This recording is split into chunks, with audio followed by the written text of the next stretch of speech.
markets, headlines, and breaking news 24 hours a day on Bloomberg Radio, Bloomberg Television, and the Bloomberg Business app. This is a Bloomberg Business Flash.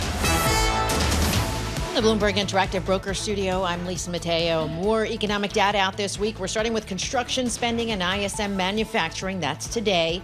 It's also going to be a big week for job market data. We had the Labor Department releasing the June employment report on Friday. Economists expect the unemployment rate to hold at a 2-year high of 4%.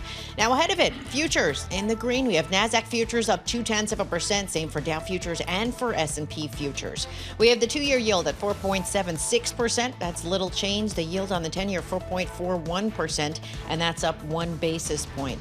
A few companies making news. That's Amazon. They're up about 1% right now. The Wall Street Journal says Amazon Web Services nearing a deal for electricity supplied directly from a nuclear power plant that's on the East Coast with Constellation Energy. Constellation Energy up more than 1%. UBS, it's completed its merger of UBS Switzerland and Credit Suisse. Shares up 2% in Switzerland. And finally, Morgan Stanley. They're scrapping a cap on bonuses for bankers in London. Shares up about 0.3%. That is your Bloomberg Business Flash. Tom and Paul. Huge deal, Paul. Back and forth. Thank you, Lisa. Lisa, is it? She put out a photo this weekend of the damage she did at Costco. Yep. Oh my God! Huge cart overflowing. It was overflowing. It was like the Mateo family. She's got to take care of it. I look at this where we are right now. How do you reallocate? How do you rebalance? No idea. I mean, no idea.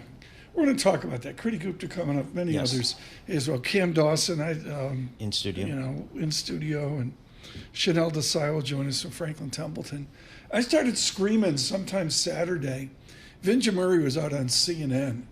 The network just froze. I've heard of him. Yep. Joining us now, Leslie Vinjamuri, Chatham House, on all that's going on in Washington. Frankly, she saw this coming, which helps out. Leslie, not so much now what, but have we forgotten that we're supposed to have contested elections? We had the Bush royalty, the Obama royalty maybe, the Clinton royalty times 2, I guess. Have we forgotten that it's okay to have a Donnybrook to the convention? Yeah, I think we've gotten very risk averse. American politics is tough. It's expensive. The electoral system sets a very high bar. Name recognition is everything. So, you might be cynical about the American people. I'm not.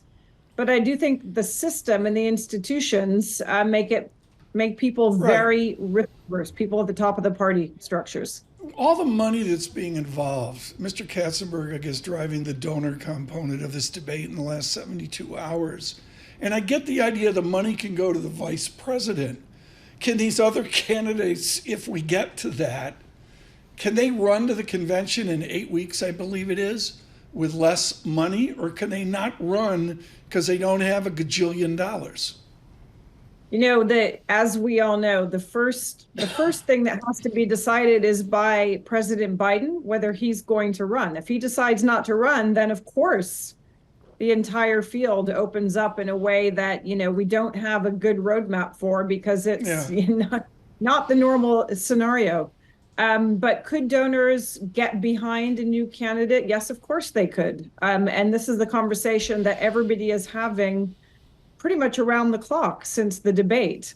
But so far, what we know, and I suspect we know a lot less than what's actually transpiring, is that the Biden team are locking in. But watch this space. One more very significant stumble by President Biden, that would be difficult to recover. And the very bad scenario is that happens far too late to make a change. There are a lot of people now that think that the vote for Donald Trump is just going to be much stronger, that people will stay home, that we're sort of on the fence and thinking about maybe voting for President Biden.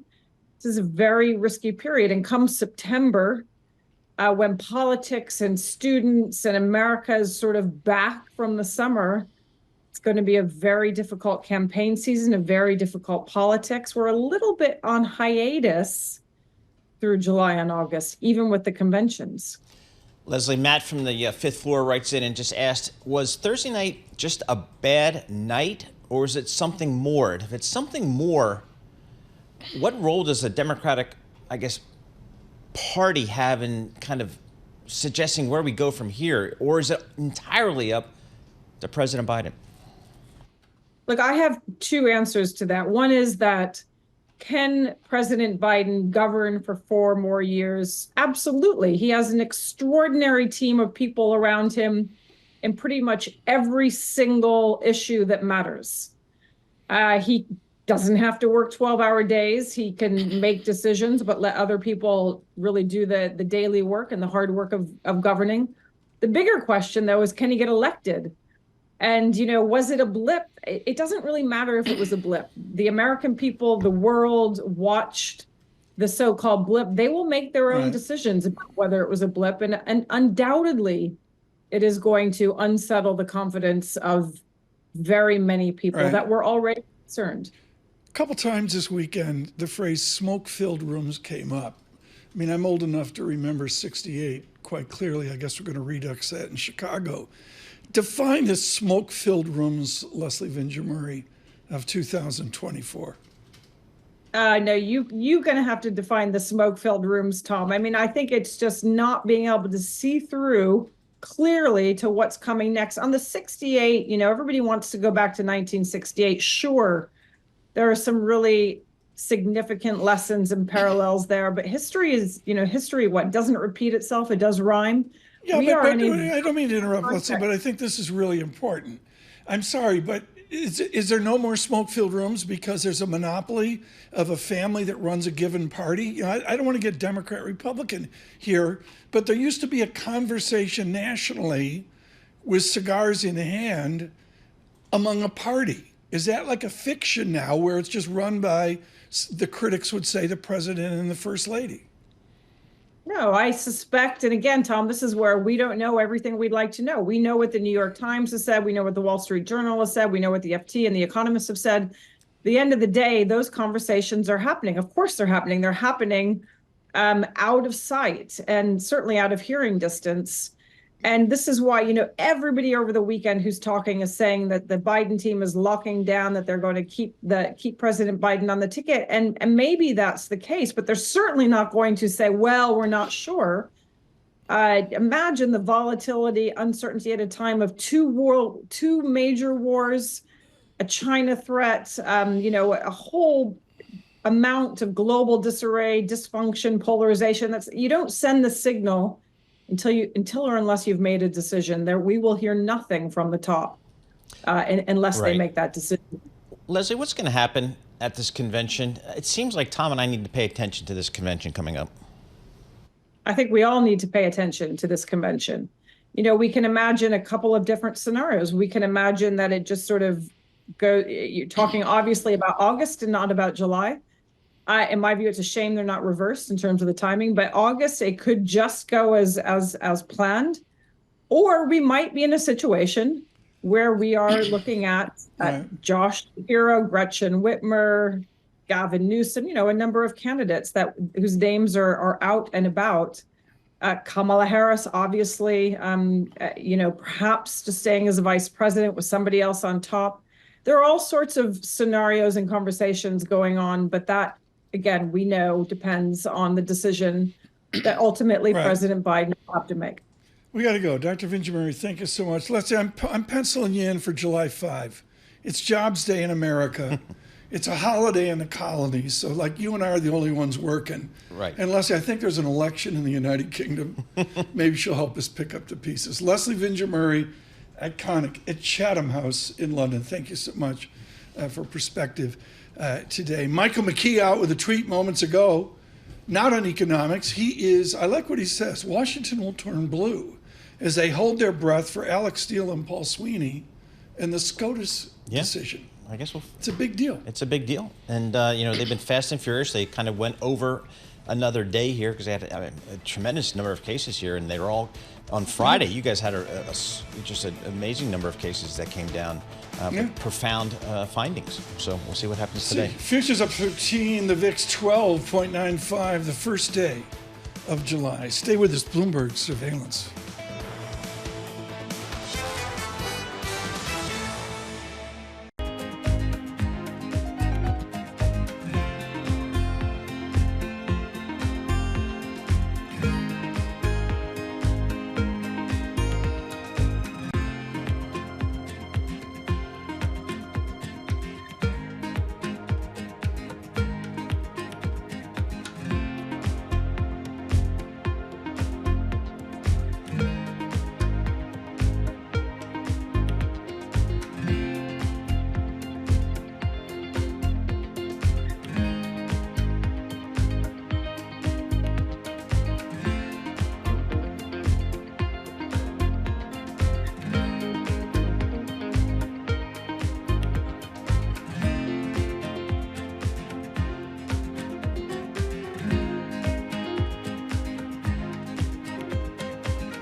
markets, headlines, and breaking news 24 hours a day on Bloomberg Radio, Bloomberg Television, and the Bloomberg Business app. This is a Bloomberg Business Flash.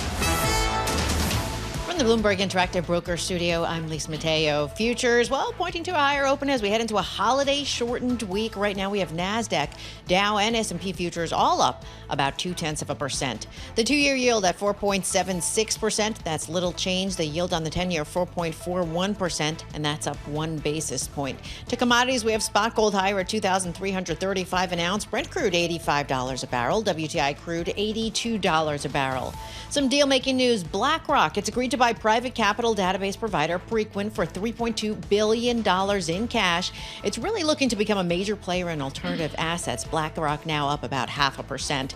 And Meta has been hit with a warning by the EU. It's over its subscription model for ad-free services on Instagram and Facebook. Those shares up about 0.5%. And checking back in with shares of Chewy, they're now up about 15%. That is your Bloomberg Business Flash. Tom and Paul. Lisa, thank you so much. The show, this is what you do, folks. In the United States, that insomnia thing's going, and you get the day started. And everybody knows on Global Wall Street, the day starts in London. It's been that way for, I think, 200 years or so, even farther back. Bloomberg is committed to this.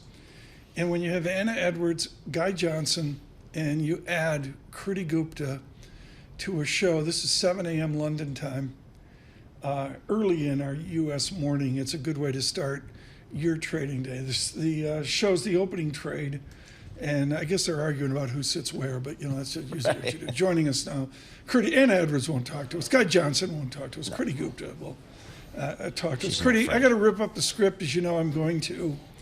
I look at Chewy, and I'm sorry, it's not a movie theater with nobody in the theater. It's like a legitimate company. Am I right? It is a legitimate company. And can I just say, as an expat who does not have access to Chewy, my dog truly suffers from it. It's but great. It's turning into... You brought the dog to London? Kriti, it's the single best website I deal with to take my money, and Chewy takes a lot of my money. So I'm interested in this. Go. What's going on here? Me too. I used to buy sweaters for my pup Harvey all the time, and now I can't do that. It's tragic. What's going on here is that Roaring Kitty, ironically, is invested apparently in a pet company, of course, with the mind of Ryan Cohen behind him. These are two important figures because, of course, they've both been very involved and very well known in the retail crowd. Roaring Kitty, of course, talking about a 6.6% disclosed stake in Chewy. Remember, he had previously disclosed an option stake in GameStop as well. Both of these disclosures have resulted in these massive rises in both stocks. The connection, on the other hand, is that Ryan Cohen is kind of the brainchild behind Chewy and is the investor, and I believe on the board of GameStop as well, really saying he's going to bring GameStop to the 21st century via its online platform. Whether that's actually happened is a different story, but it's kind of interesting. Two major players, two major moves in the retail space. I mean, Paul, the stock, it's simple. It's 20 to 100, back to 20, and then it churned around 35, 40. It's been bad for 18 months, and now it's finally barely bounced up to the long-term moving average of a lousy short. I mean, the fact is Chewy's, been a dog. There you go. Lisa, was that good? That's it was pretty bad. It's Monday. I'm done for the week. Paul, she's rolling her eyes. So, all right. So, Kriti, you're sitting there with Anna Edwards, Guy Johnson. The opening trade covers the European markets, open 7 to 9 a.m. Local time there in London. How are you guys covering what's happening in France these days? Because here on this side of the pond, we're fascinated by it, but we're not really sure what to make of it. How are you guys covering it? We are juggling politics, and I'd like to say we were bright enough to launch our new show on the day of all three major things. Of course, we'd like to take credit for that. You know what? I am just going to take credit for that. It was all planned. But I think what's important here is that you are seeing this kind of theme of we don't really know how to trade it. And I think the theme going in through all three major elections, what's happening in the States, the UK, and France, has to do with three main topics, which is the deficit in all three countries. There is no more spending room for any of these governments, and that's causing a lot of kind of tumult in the bond market. We're talking about tax policy in all three regions, despite the fact that in the UK, the expectation is that we're going into the left as of July 5th, and in France, making more kind of gains in terms of the right. We're talking about the political spectrum. For the U.S., still very much a coin toss, but tax policy and deficits seem to be at the core of it. Critic, we got Lionel Laurent coming up here in the next hour, but let's get out front of the questions to Lionel as well. So there's 2 votes in France. Is there a radical shift from the first set of votes to the second votes? Like, does somebody vote for Team B in the first vote, and then the second vote is just presumed they're going to vote for Team A or Team C? I'm not sure if that's how it was meant to be, but it is turning out to be the expectation that way. And just for some clarity, and Lionel can obviously add far more than I can, but when you're talking about the way this works, is the expectation was this was going to be a far-right sweep, that there was going to be Marine Le Pen's party really taking over and therefore making a lot of the changes more towards the right. The expectation is now that to balance that out, the left is going to come out in strides in that second vote. What you really need to know is now the expectation, the reason you're seeing so much green on the screen in France, let me get this to just put in some context. Futures ahead of the market open were higher by 3% for the CAC 40. This is a massive move, and the expectation is they're rallying on gridlock, that no more damage can be done because the parties are in gridlock. That is something we're very familiar with in the States. So, Critty, let's switch gears to the UK here. How much of the UK election?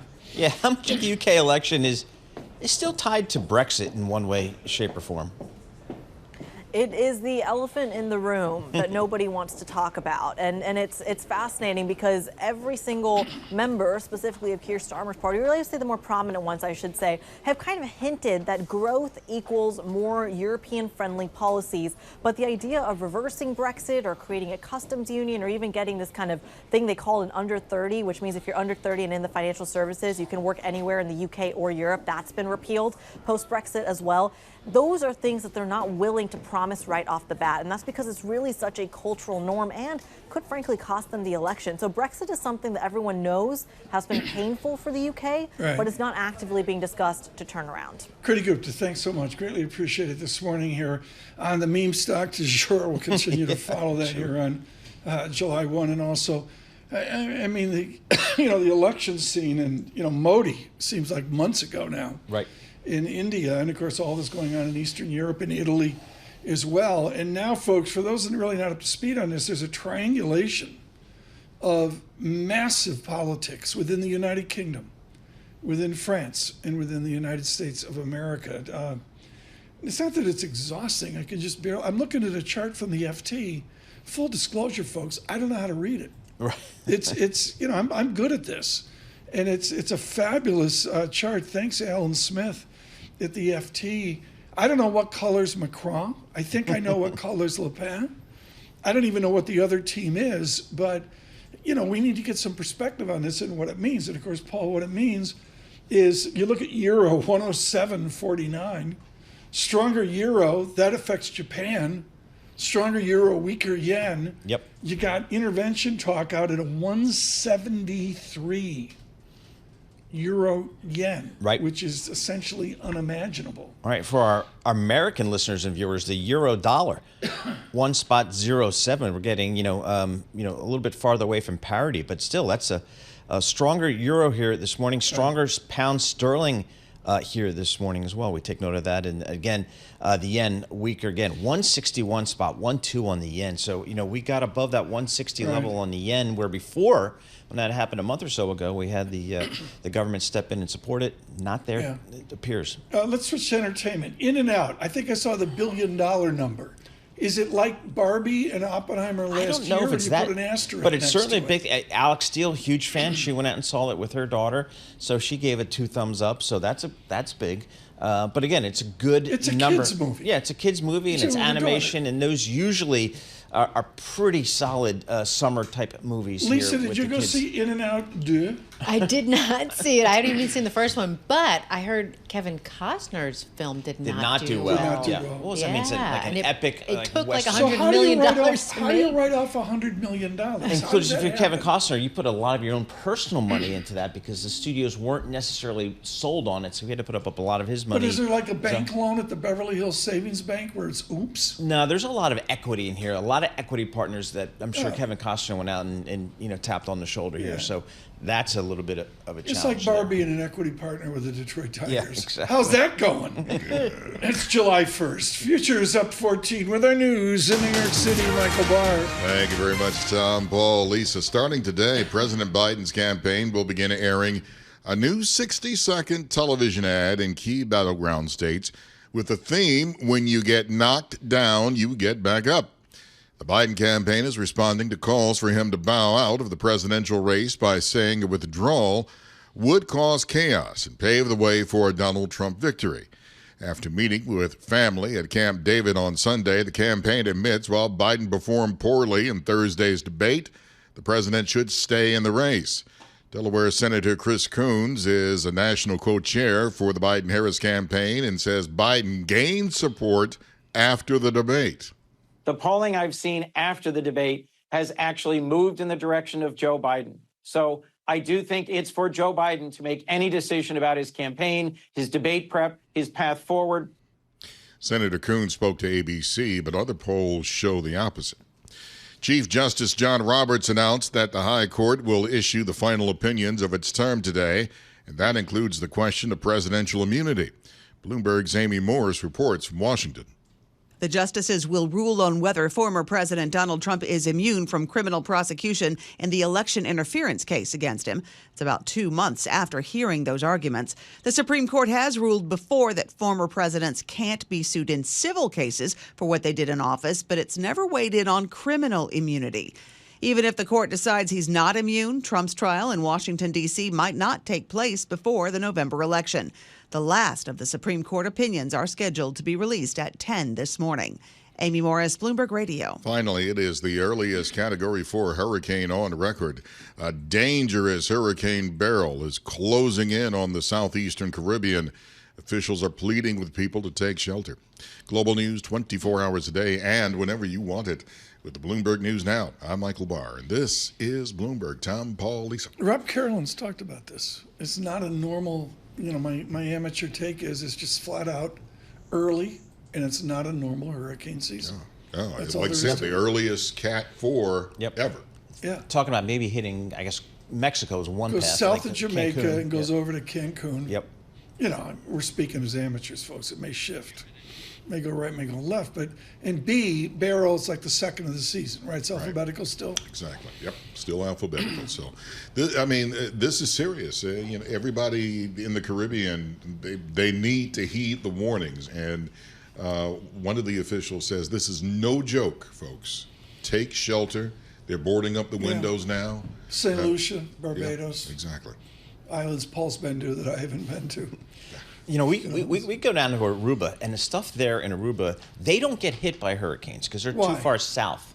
They're near too far Venezuela. south. Yet they still build like they're going to get hit by the big one. So anything built after like 1970 is built to withstand like a huge hurricane. We're up to 42 listeners this morning. There you go. Alex Steele sends in a love note. Inside Out is amazing. There you go. That's all you need to know. That's all you need to know. Yep. Surveillance movie critic. I still think this Grand Hotel movie could make wonders out there. Okay. Yeah. Which hotel? Grand Hotel. Don't you remember that old one, the old black and white one? Oh yeah. Please. Oh yeah.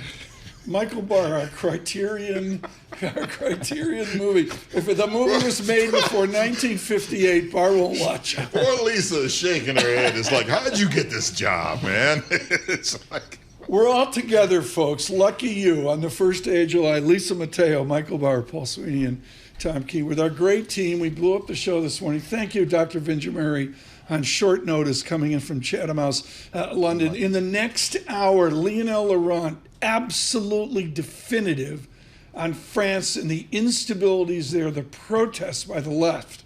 Just in the last 24 hours, the shock of the first vote here, the next vote, July 7, Independence Day, July 4th, the United Kingdom votes. From New York City, Bloomberg Surveillance.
Markets, headlines, and breaking news 24 hours a day on Bloomberg Radio, Bloomberg Television, and the Bloomberg Business app. This is a Bloomberg Business Flash. From the Bloomberg Interactive Broker Studio, I'm Lisa Mateo. Futures are advancing this morning. NASDAQ futures up 0.2% or 45 points. Dow futures up 0.2%, 94 points. And we have S&P futures up 0.2%, 13 points. The 2-year yield, 4.75%. That's little change. The yield on the 10-year, 4.40%. And that is little change. European stocks will snapped a 4-day losing streak. The euro rising after French election results. So we have the stock 600 right now up about 0.5%. We have the euro at 1.0744 against the dollar. Other currencies, want to point out Japanese yen 161.12. Then we go to Bitcoin. Oh, I just messed it up for you. Sorry. Bitcoin up 1%, 62,592. Want to turn to Tesla, expected to reveal another quarter of weaker sales tomorrow. Analysts estimating it's going to report it handed over just over 441 electric vehicles in that second quarter, and that's a 5.4% drop from a year ago. We have Tesla shares a little bit lower this morning. The first EVs offered by Mercedes-Benz. Well, they haven't caught on with a large number of car buyers. Well, now its CEO said he's making a change. They're planning to roll out several new models with traditional combustion engines over the next couple of years. That is your Bloomberg Business Flash. Tom and Paul. Full disclosure, Lisa, thanks so much. Can I just say that I got in a Tesla. I'm not short, folks. I got in a 6.5. I'm going. One of the Tesla, trust fund. Blue eyes. I got in a Tesla, and I hate to say it, but I'm getting used to it. It's like a get around town thing. Yeah. I'm sorry. I know. I don't know which Tesla it is. Well, they're nuts. Have you seen the dashboard? Yeah. It's like Un-American. I know. It's like, where do you put your coffee cup? Exactly. I don't know. I don't know, but full disclosure, I'm actually getting used to it as well. This is extensive. We got to do it right now. Now, a look at the front pages. What's making news around the world? Your daily roundup of today's headlines from major publications. The Lisa Mateo Show, the front pages. It's brought to you by Interactive Brokers. Interactive Brokers, they charge dollar margin loan rates from 5.83% to 6.83% rates. Subject to change. Learn more at ibkr.com/compare. Paul Sweeney and I say thank you, Interactive Brokers, for a real commitment to our conversation each and every day. I'm a little congested, Lisa. Please start. Very good transition. I like that. We were just talking about New Jersey Transit raising prices. My goodness, let's make this transition. So congestion pricing in New York, it could be getting a new life, but it could be cheaper. That's the angle of this story from the New York Times. Okay, so state lawmakers, the New York Times says they've been privately this informal campaign to persuade Governor Hochul to move ahead with the tolls, but make them less expensive. So below the $15. They say they won't mind adjusting that toll, other features of the plan, because approving additional revenue could make up for the shortfall to the MTA, but only if this program is allowed to move forward. So if it moves forward, they said, well, let's try and bring the price down a little bit. I mean, in London, we talked about this. London had an initial fee that was half the $15 charge that's being proposed to vehicles in New York City. So they're saying, hey, if London, brought it out at a cheaper price. Well, they've already installed all the monitors all around Manhattan. I mean, I don't know what that costs, but here on Lexington Avenue and 60th Street, you can see them right there. They're right there. They're huge. They're not, they're so they're saying, let's put them to use, but just at a lower price. All right, I don't know how that will We'll roll that by John Tucker at some point and see what he thinks. No, I don't know where this goes other than when I read about the projects, they're mostly projects we need. They're not like silly add-ons. They're like, okay, we're 20 million plus people. We need this, and now we can't do this. Yep. And there's people that are saying, no fees, like they're like Sweeney in the New Jersey transit thing. But to me, it's just $15. Yeah, that's you got to pop down to the New Era baseball cap store at Times Square to keep the little one happy. $15 to go down and get a stupid baseball cap add-on. That's how I look at this. Yeah, I'm not sure what the price point is, but hopefully they can come up with one. Next. All right. New York Post is pointing to more evidence workers in New York City are coming back to the office. You guys haven't seen this shit. You're not buying it? This is according to the Real Estate Board of New York. Manhattan office visitations, that's what they're saying in May, were about 74% of 2019 levels. Am I visiting today or am I working today? Am I visiting? Are you visiting or are you working? Okay. So they base it on visits, right, to about 350 office buildings. They base it on cell phone records, but also the retail traffic in those buildings, too. So they're trying to show that more people, workers. But we're still like 75% of pre-pandemic or something, right? Or 74%, of pre-pandemic levels. Do you believe it, Lisa? I'm starting to see more people coming to the office. When I'm talking with friends, they're like, we're back like 3 days now instead of fully from home. I have to be so careful here, folks. Rich, can you get the surveillance cork out and put it in my mouth right now to save my employment? But look at the flow of people. I look at Lexington Avenue. Today's a Monday. They're coming in. It's 8 o'clock. I look at Lexington Avenue, and here's the way I look at it, folks. You're 20-something years old. You got a bunch of fancy degrees. You're lucky to work at 100XX, and you're not in on Friday when you can get 20 minutes or 40 minutes with somebody 25 years older with you to pontificate about wisdom. Yeah, that to me, that's missing, Paul. I agree, but I think the hybrid thing is here to stay, and that might be something that the workforce can evolve to. Cork. Come on, Bob, get the cork now. Next, save me. Next. How much would you need to make to feel financially secure? This is a question that's being put out there. There's a study from Bankrate that says, on average, Americans think they would need to make $186,000 just to feel comfortable. But if you think about it, according to Census Bureau data, it's more than 2 times what the average full-time year-round worker made in 2022. So just 30% said that they are likely to even earn that much. So people are feeling like they're not financially secure. That's up from like 72% in 2023. Older Americans, baby boomers, Gen Xers, they're more likely to feel that way. And if they want to feel financially rich, they have to make $520,000. That's what they're saying that they feel This came up not once but twice this week, and I'm sure all of you had the same thing, all of you listening across this nation. It's simple. The system's broken. End of discussion.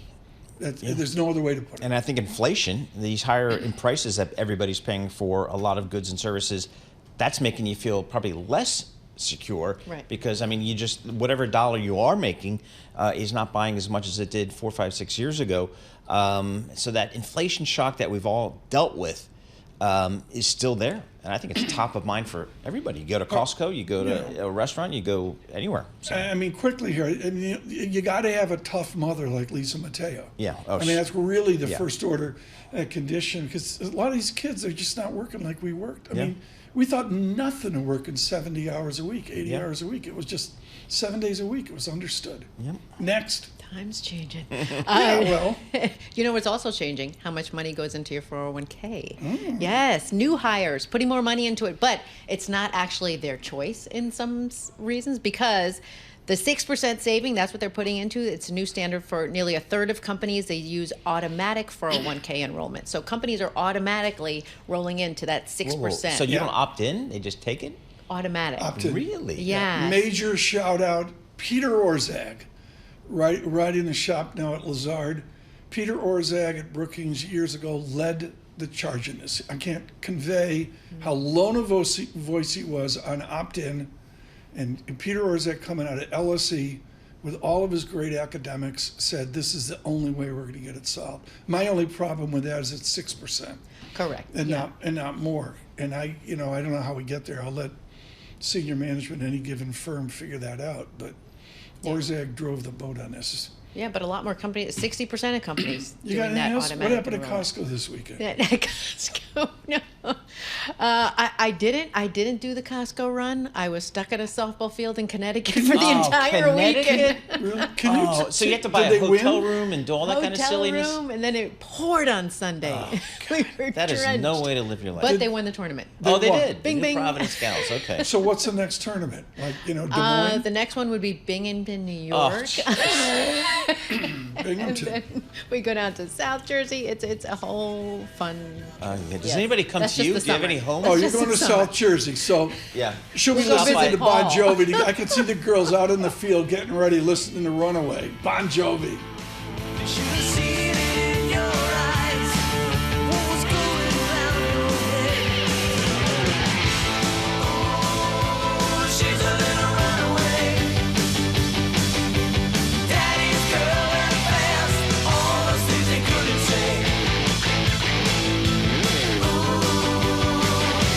She's a little runaway.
This is Bloomberg Surveillance with Tom Keene and Paul Sweeney. We're addicted to the parlor game, the Fed, the monetary ballet. Where do you see opportunities in a fixed income space here in 24? With Lisa Mateo on markets. AI affecting demand for cloud computing. And Michael Barr with news. Another legal setback for Donald Trump, this time across the pond. The best in economics, finance, investment, and international relations. This is Bloomberg Surveillance on Bloomberg Radio. Good morning, everyone. Paul Sweeney, Tom Keene, Michael Barr, Lisa Mateo off the softball fields joins us again. She'll have some important market coverage for you, including Chouet. That's the French version out of Paris. If you go over there and you got a poodle in Paris, you go to Chouet. Chouet, okay. Chouet, that's the new mine stock, as they say. The news flow this morning, it's just like Friday, folks. We can't even keep our thoughts straight. And I'm going to go right to it. We got Kathy Jones coming up on your bond portfolio, Cam Dawson on equities, and that. You know what? We're 2 hours away from critical Supreme Court decisions. Paul, at 10 o'clock, 10:05, whatever, an extended one-day Supreme Court's going to drop some bombshells on our American polity. Exactly. We have June Grasso, our legal analyst for Bloomberg. She's on tap for 10 o'clock. So when these things drop, we just turn to June and say, what does it mean? She has no time to review it, but she gives us some great analysis, so we'll check in with her. Yeah, June is really iconic, folks. I can't say enough about her work to translate. And trust me, folks, I need the translation as well. I got translation. I got a British election, 4th of July. I got a French second election, July 7. I got a U.S. election, November 5. Who are going to be the players November 5? Do we know? I don't know. I think these conventions will have to pay attention. Well, that's a good point. And everything Chicago, Democrats, 1968, will there be protests? Milwaukee. Are we going? I think we should. I love Milwaukee. I did. Karen Moscow briefed me on that. We can do a Brewers remote game? from the Pabst Blue Ribbon brewery, which they fancified. Yep. It's not like it used to be. And it'll be great. There's a lift to the market here, any number of reasons, including a lift, I should say, in Europe off of a French, I want to say gridlock is sort of the is Zeitgeist French? I don't know. Le Geist des Le Geist des Zeit. We'll save ourselves. Right now, from the Interactive Broker Studios, our Bloomberg Business Flash, Lisa Mateo. You got it. And we move into the third quarter of the year. Futures trading higher. We have NASDAQ futures up 0.2%, 49 points. Dow futures up about 106 points. S&P futures up 13 points. We head over to the bond market. The 2-year yield 4.75%. Little change. The yield on the 10-year 4.41%, and that's up 1 basis point. What's moving the markets? We have online pet food retailer Chewy checking in now, up 14%. Turns out the kitty has a thing for pets. Yeah, we're talking about Keith Gill, a.k.a. Roaring Kitty. He disclosed a 6.6% stake in the company. Now, based on Friday's closing price, that stake worth about $245 million. Now, meanwhile, shares of GameStop, that other Roaring Kitty favorite, well, they're falling. They were down more than 4%. And shares of Spirit Airlines, they're higher, up more than 4% after Boeing agreed to a deal to buy back the company. It's an all-stock deal, values the supplier at $4.7 billion. Airbus will also take over portions of Spirit that make parts for its operations. So you have Airbus ADRs down 1%, Boeing down about 0.5%. And this deal really comes as the DOJ plans to charge Boeing with fraud. Sources saying it has until the end of the week to decide whether to plead guilty. We shall see. That is your Bloomberg Business Flash. Tom and Paul. Lisa, thanks so much. Joining us now, Kathy Jones, Charles Schwab. Clipping coupons is always. Liz Ann Saunders doesn't clip dividends. Clip coupons. Kathy, I'm looking at yield to worst. There's some great Bloomberg series, folks, out on the terminal. And one of them is the corporate, and it's called yield to worst, which is fancy pro talk for, what the yield is to your worst outcome. And the answer, Kathy, is it's stochastic. Once, twice, and now 3 times, we've seen an explosion in yield going back 30 years, 40 years. Do you just presume that at some point out there, yields will revert to some form of mean, or it's significant price up, yield down? Well, I don't assume anything, Tom, because things always change and have to keep an eye on both the short-term trends and the long-term trends. But I will say that in this environment, What we're not seeing is the kind of evidence that we have the imbalances you need to get a lot more inflation. What we are seeing is slower growth, particularly in the consumer sector, seeing that sort of cool off. We're seeing the job growth cool off. We're seeing inflation edge lower. And all that tells me that the direction of travel for yields is probably lower rather than higher over the next 12 months or so.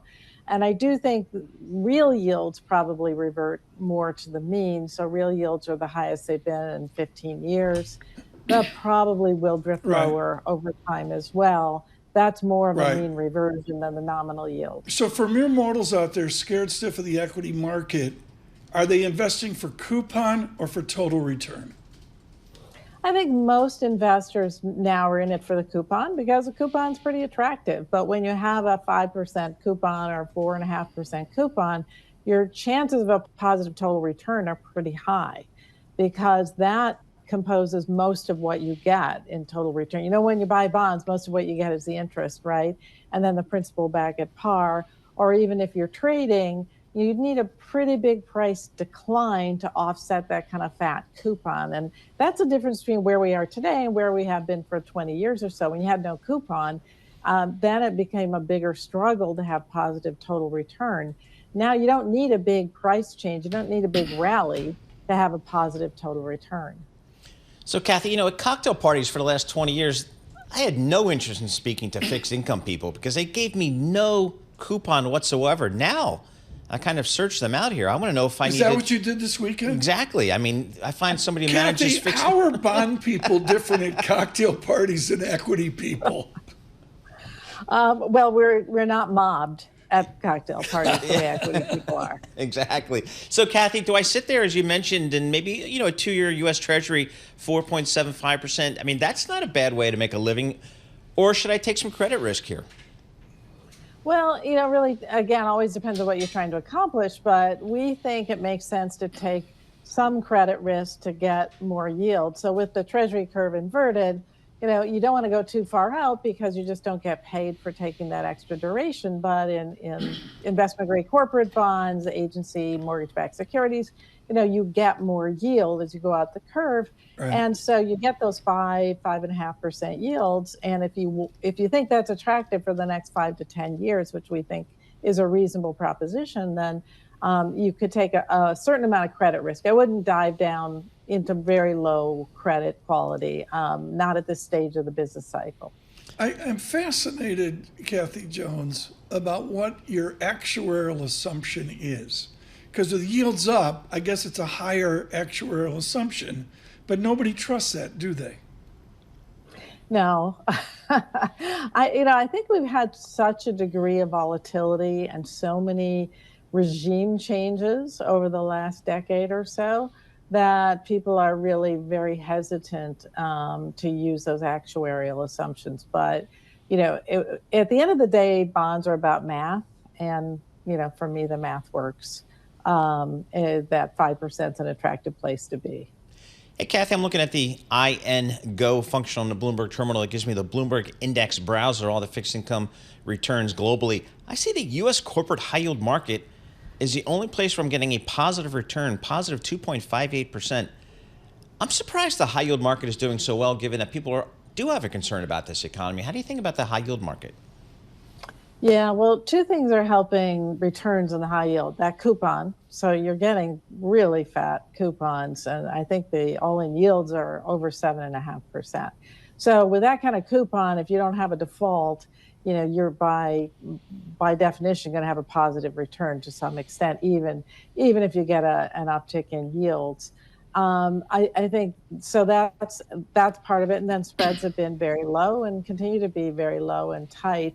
That's a little bit counterintuitive to the concerns people have about credit quality, but we have a very different corporate bond market today than we used to have. And in what way? In what way? That's interesting. In what way is it different now? Yeah, you don't get the defaults as much. You get a lot of distressed exchanges, so you don't go through that default part of the cycle. You've got private credit coming in and picking up some of the lower quality paper. So, and a lot of these companies were able to term out their debt for a while. Right. I think the maturities are going to get pretty tough to deal with in the next 12 months. But a lot Kathy, of this we got to go here. We're out of time, Kathy. But the big difference in the bond market now is we don't have Pim Fox with his Standard & Poor's Blue Book. Yes. Going through the Blue Book, just like Miss Jones did when she was younger. How about that Boise Cascade? 3% of 62. Right. Good morning, Pim Fox. That's when bonds were bonds. Kathy Jones, thank you so much. With Charles Schwab there on yield to worst. Speaking of worst, with our news in New York City, Michael Barr. Thank you very much, Tom, Paul, Lisa. President Biden is dismissing calls from donors, consultants, and editorial boards to drop out of the race after his devastating debate performance last week.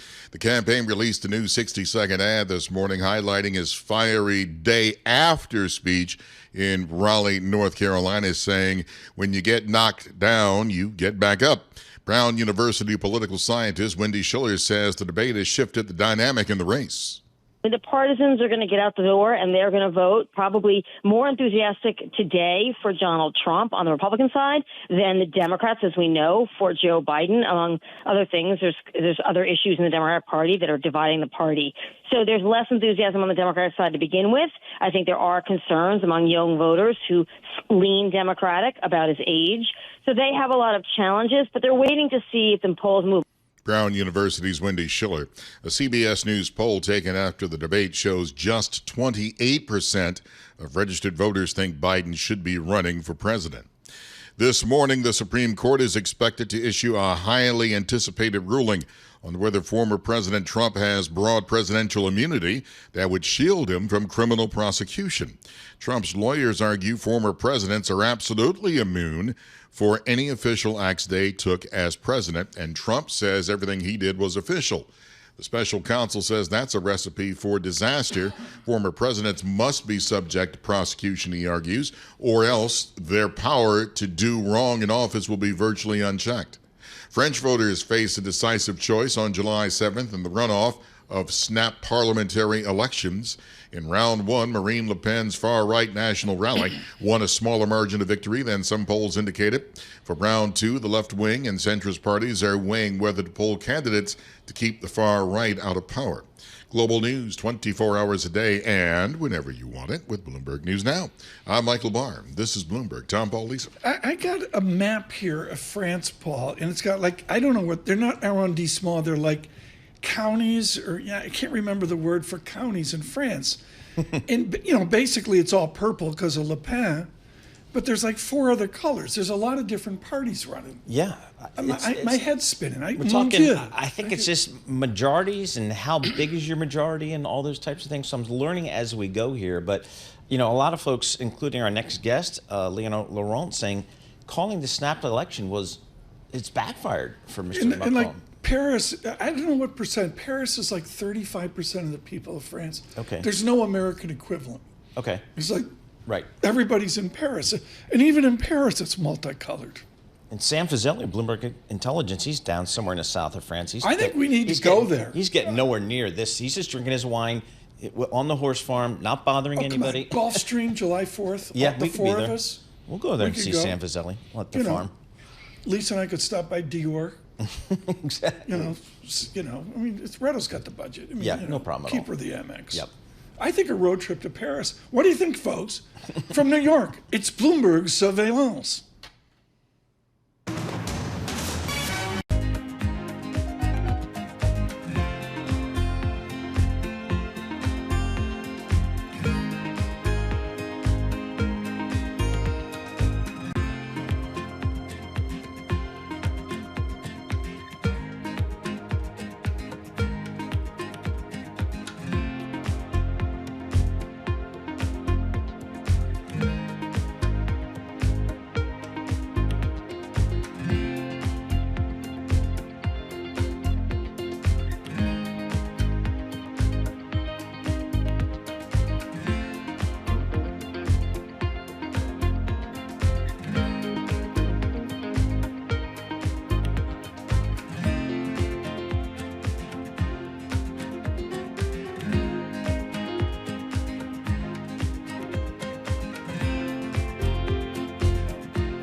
markets, headlines, and breaking news 24 hours a day on Bloomberg Radio, Bloomberg Television, and the Bloomberg Business app. This is a Bloomberg Business Flash.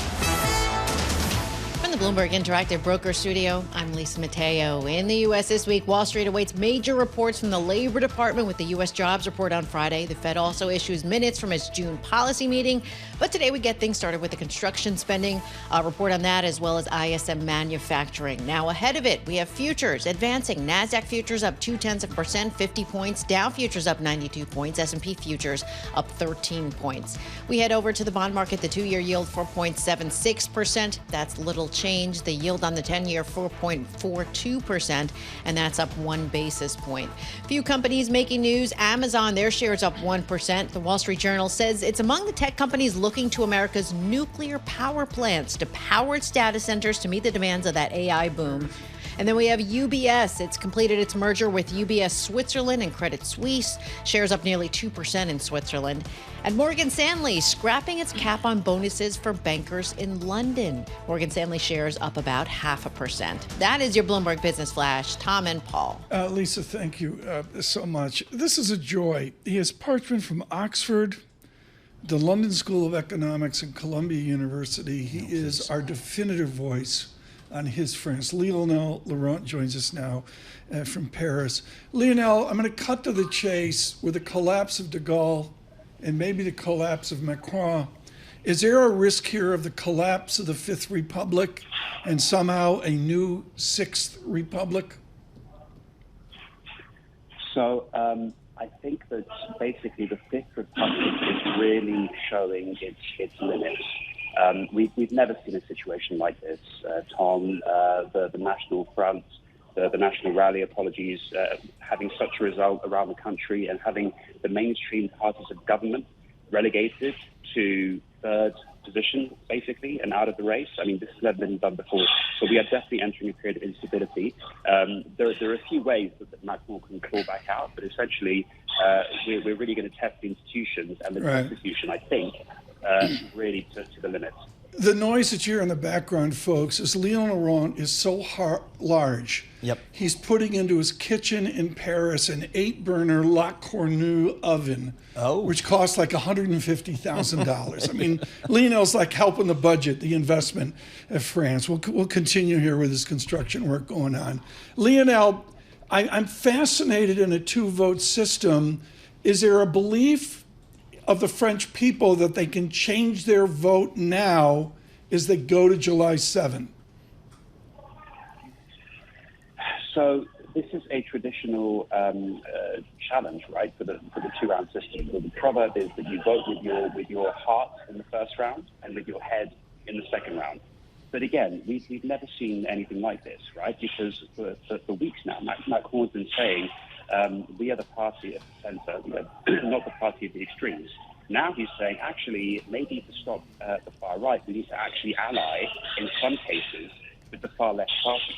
So that's a stretch. But I think Le Pen really does have a good chance going into these votes because it's her voters who turned up in droves. People got up off their couch to vote for her. So I think she's still the one to beat. Lionel, just real quickly here, is France potentially running the risk of being ungovernable? Pretty much, because what we're looking for here, and I think we talked about this last time, Macron's message to his voters is no longer vote for me, I'm going to win. It's please vote so that Le Pen can win less, so that her majority can be less big. So the best hope now, and this is why you saw markets rally, is for gridlock in Parliament. But that, if you think about it, is a pretty dire situation for a country where the deficit is spiraling out of control and public debt is over 110%. We have deep problems in France. We can't afford to waste 2 to 3 years of ungovernable politics. So that's what I'm working on. Lionel Laurent, thank you so much for joining us, and we really look forward to writings. Folks, I'll get Mr. Laurent's writings out on Twitter and LinkedIn here this morning. We double barrel, holding down the court at Rue Scribe near the Opera House is Alan Katz. He's absolutely definitive at Bloomberg in financial crime and finance. And when you earn, Paul, it's like, if you get like 3 awards in military combat, you get to be the head of the Paris Bureau. Oh, very good. That's how Alan Katz landed this That's how he rolls. job. Alan, I'm kidding, of course. Wonderful to have your journalism with us today. Alan, open question. What are you focused on in the response of Mr. Macron to what we've witnessed? Well, I mean, actually, I have to say, Tom, one of the really interesting things is that he hasn't responded much, right? Macron is a talker. He can't help himself, really. He tries to talk. He doesn't try. He talks every chance he gets. And he's been amazingly silent. So at 8 p.m. exactly, so the way it works under French rules, you can't publish anything in terms of results until the polls close. That was 8 p.m. for the big cities last night. At 8 p.m., he put out a very short, 2-sentence statement calling for sort of unity for those that agree with our democratic and Republican principles. That's small d, small r, for American listeners. Principles to join for a unity struggle against the far right. But beyond that, he said nothing, which is really quite extraordinary. And part of it, I think, is that at least certainly people have told him, maybe he's actually started to listen, that he's a liability in this election, that every time he opens his mouth, the popularity of the people running under his party banner is going down. And so maybe he's learned to be a little quieter. Richard Rahman at Eurasia Group had a great map out that Alan Cold, and it was all the colors of the four parties. There's a conservative party between Le Pen and Macron. Mm-hmm. What is their decision tree in the next 5 days? So they're called the Republicans, which is, I guess, sort of worse with the U.S. because they are conservative, but they're not sort of the hard right conservatives. But they have so far said that they're not going to call on their voters to back anyone else in particular. So in cases where their candidate hasn't made it through to the runoff, so in France there's this two-stage system, and there's 2 or 3 people in most runoffs, depending on how many votes they got in the first round. For the runoffs where their candidates didn't make it into that runoff, they're just going to say, vote for whomever you want, and that's different than sort of the rest of the political establishment, which has said you should vote against the national rally. And are they going to stick with that, or are they going to, in the end, come into this sort of unified front against the national rally? It's not clear, but certainly for the moment, they haven't given any indication that they are going to. So, Alan, there is still 3 years to go before the end of Macron's second term. What happens over the next 3 years here? Oh, that's a good question. The answer is, I guess. Well, let me answer the question from the perspective of markets. If you're the financial markets, your best case scenario is nothing happens over the next 3 years. This is very hard for French people to accept, the idea that you might spend a long time not legislating, not really doing anything. It's very different, if you're American, you're like, well, actually, that's the way it's been for much of the time for the last 20 or 30 years. But here it's not. France is sort of a semi-presidential, semi-parliamentary system. Usually, the government, that's the executive branch, has a majority in parliament and can basically pass whatever they want, and so you pass all sorts of laws. If you were in a situation where you had a hung parliament, which has been more or less the case since Macron was reelected in 2022, he's had the largest single party, but he hasn't had an outright majority, and that's really restricted the number of laws and the things he can do and how he can pass them. And if you had that case, not much would change. You wouldn't really be able to do much. But that is not necessarily a bad thing, because France is actually a pretty well-run country. It's pretty organized. It would actually be perfectly fine. The other thing that could happen is that the national rally gets a majority, and they could either do one of two things: either not that much, because they've tried to say, well, we're gonna depends on how the finances are. Maybe we'll try to move basically the country a little bit to the light. We'll crack down on immigration like we've promised our followers, but we won't do very much on the economic front. Or they might actually say, well, actually, now that we're in power, let's go for it and really try to do stuff. One final question. I got 20 seconds. 10,500 athletes are going to float down the River Seine as you have a baguette on the shoreline. Who's going to greet them, Macron or someone else? Macron and maybe Prime Minister Bardella. But maybe it'll be someone else. That's one of the big questions. Why did it before the Olympics? I don't know. C'est bon. Alan Katz, thank you so much. We need a cafe near Rooster. We need to go? I'll take care of it. We go to Martini, the Hemingway Bar at Vendome with Alan Katz. That would work out. Stay with us here. Economic data. We need to get the markets open in 1 hour. Futures up 14. Bloomberg Surveillance.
Markets, headlines, and breaking news 24 hours a day on Bloomberg Radio, Bloomberg Television, and the Bloomberg Business app. This is a Bloomberg Business Flash.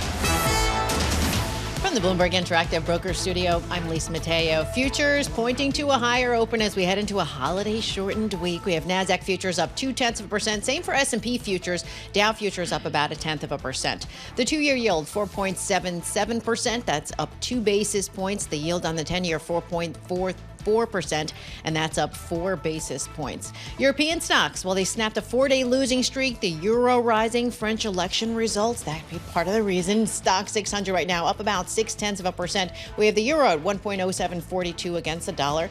Check in with the Japanese yen, 161.26 against the dollar. Some deal-making news. BlackRock agreed to buy private capital database provider Preqin for $3.2 billion in cash. Right now, BlackRock up about 0.5%. And Meta, it's been hit with a warning by by the EU. It's over subscription model for ad-free services on Instagram and over on Facebook. Shares of Meta up nearly 0.5%. And checking back in with shares of Chewy, they're up about 15% after Keith Gill, aka Roaring Kitty, he disclosed a 6.6 stake in the company. On the chat, we have someone chiming in saying Chewy has been a dog and is now ready to purr. Very good. Thank you for that. That is your Bloomberg Business Flash, Tom and Paul. Poetic. Lisa, thank you, I think. This is an important interview, folks, because you have to have the courage to be in the market. What were you up to the first half, Paul?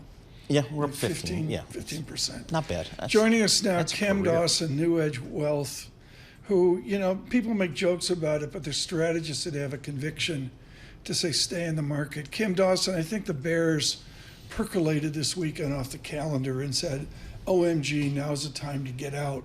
Why are you still in the market? Because the trend is still up, momentum is positive, and liquidity is supportive. I think that we are very attuned to the brewing risks, meaning that for the first time in 12 months, you saw GDP forecasts get cut on Friday. That's significant. I was on the beach. So for the last 18 months, we've been seeing a rising growth forecast environment, which has been really good for risk assets. It's allowed valuations to continue to expand, EPS estimates to continue to drift higher. If that starts to change in a more meaningful way, then we would grow more cautious. But really, it's a matter of balancing the fact that you still have this positive trend with some of these brewing risks. Torsten Slok was out with a good note in the last couple of days, our good friend over at Apollo. The top 10 companies in the S&P 500 make up 35% of the market cap, but only 23% of the earnings. Talking about that concentration risk in the market. How much of a risk is that for you if an NVIDIA or somebody else really disappoints somewhere along the line?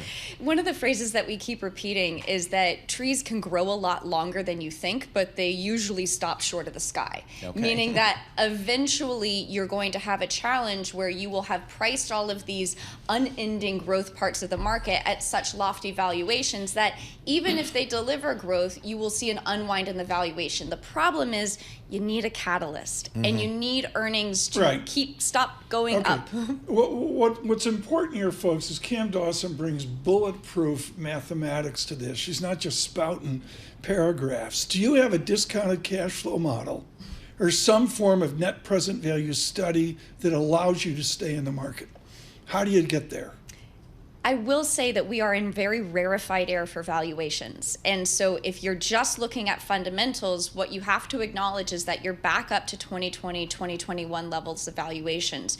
So if you do a DCF, you would argue that fundamentally we are overvalued. Do you slam your terminal value more present and put extra weight on quarterly and annual free cash flow assumptions? That seems to be the rationalization. Yeah, look, every time you try to say this time is different, that's usually when you run headfirst into a market peak.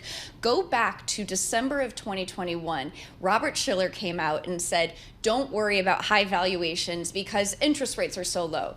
We ended up being in a bubble for both equities and for bonds, and thus 22 was a bad year. I think that discipline about valuation needs to be very, very present, which just means we're not chasing growth stocks at this time. And if we're looking within the growth index, we're looking at names that are trading at a discount to the index.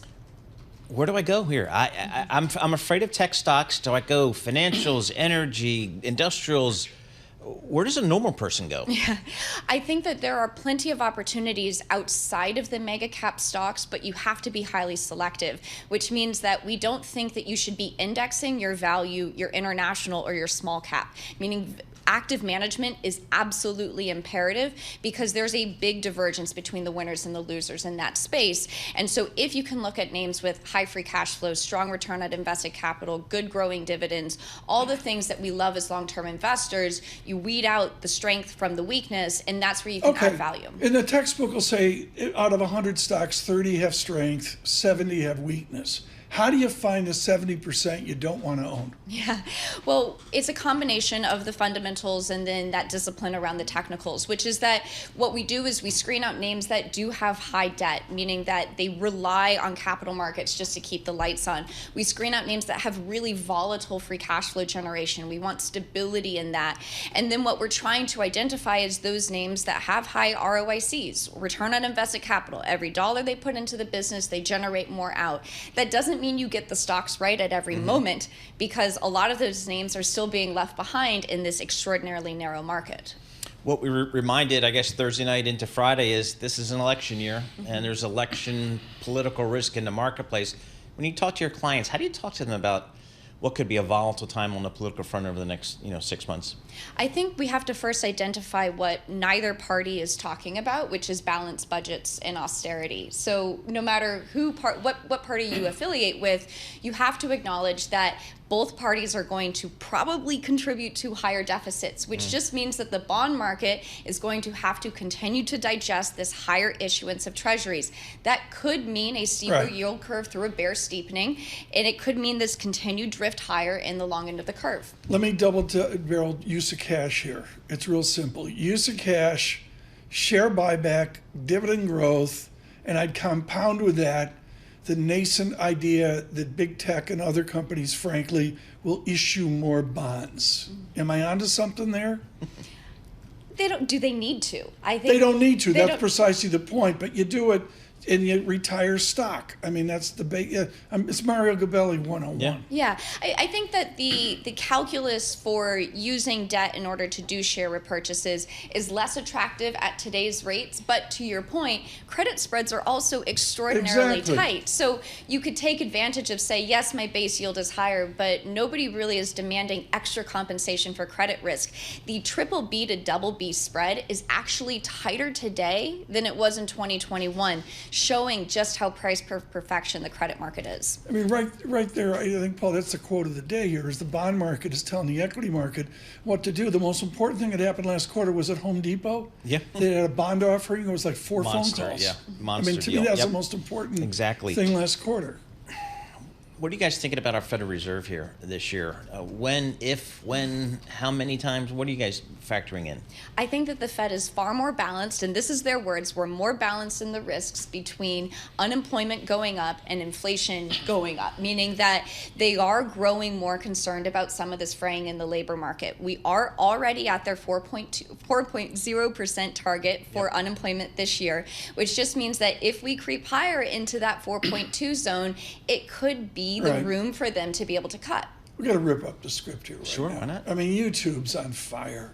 There's a woman or guy here, I don't know which, and their daughter's watching you right now. And the daughter wants to be you. How did you get into the academics of finance? How did you get so damn smart down in Florida? Down in Florida, the caveat.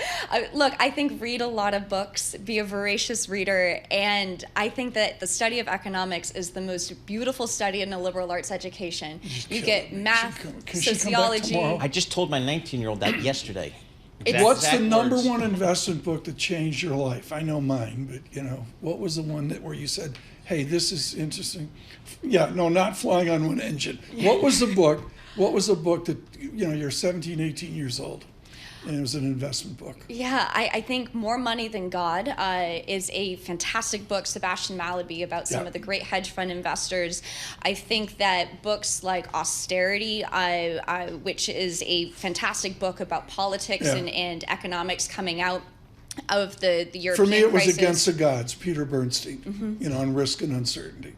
Wealth, War, and Wisdom, Barton Biggs. Yeah. Absolutely fascinating, talking about seeing through volatility, essential reads. We're going to rip up the script. We're going to put this on Single Best Idea today with Cam Dawson here. This is how you do it, folks. You got to get kids interested in this.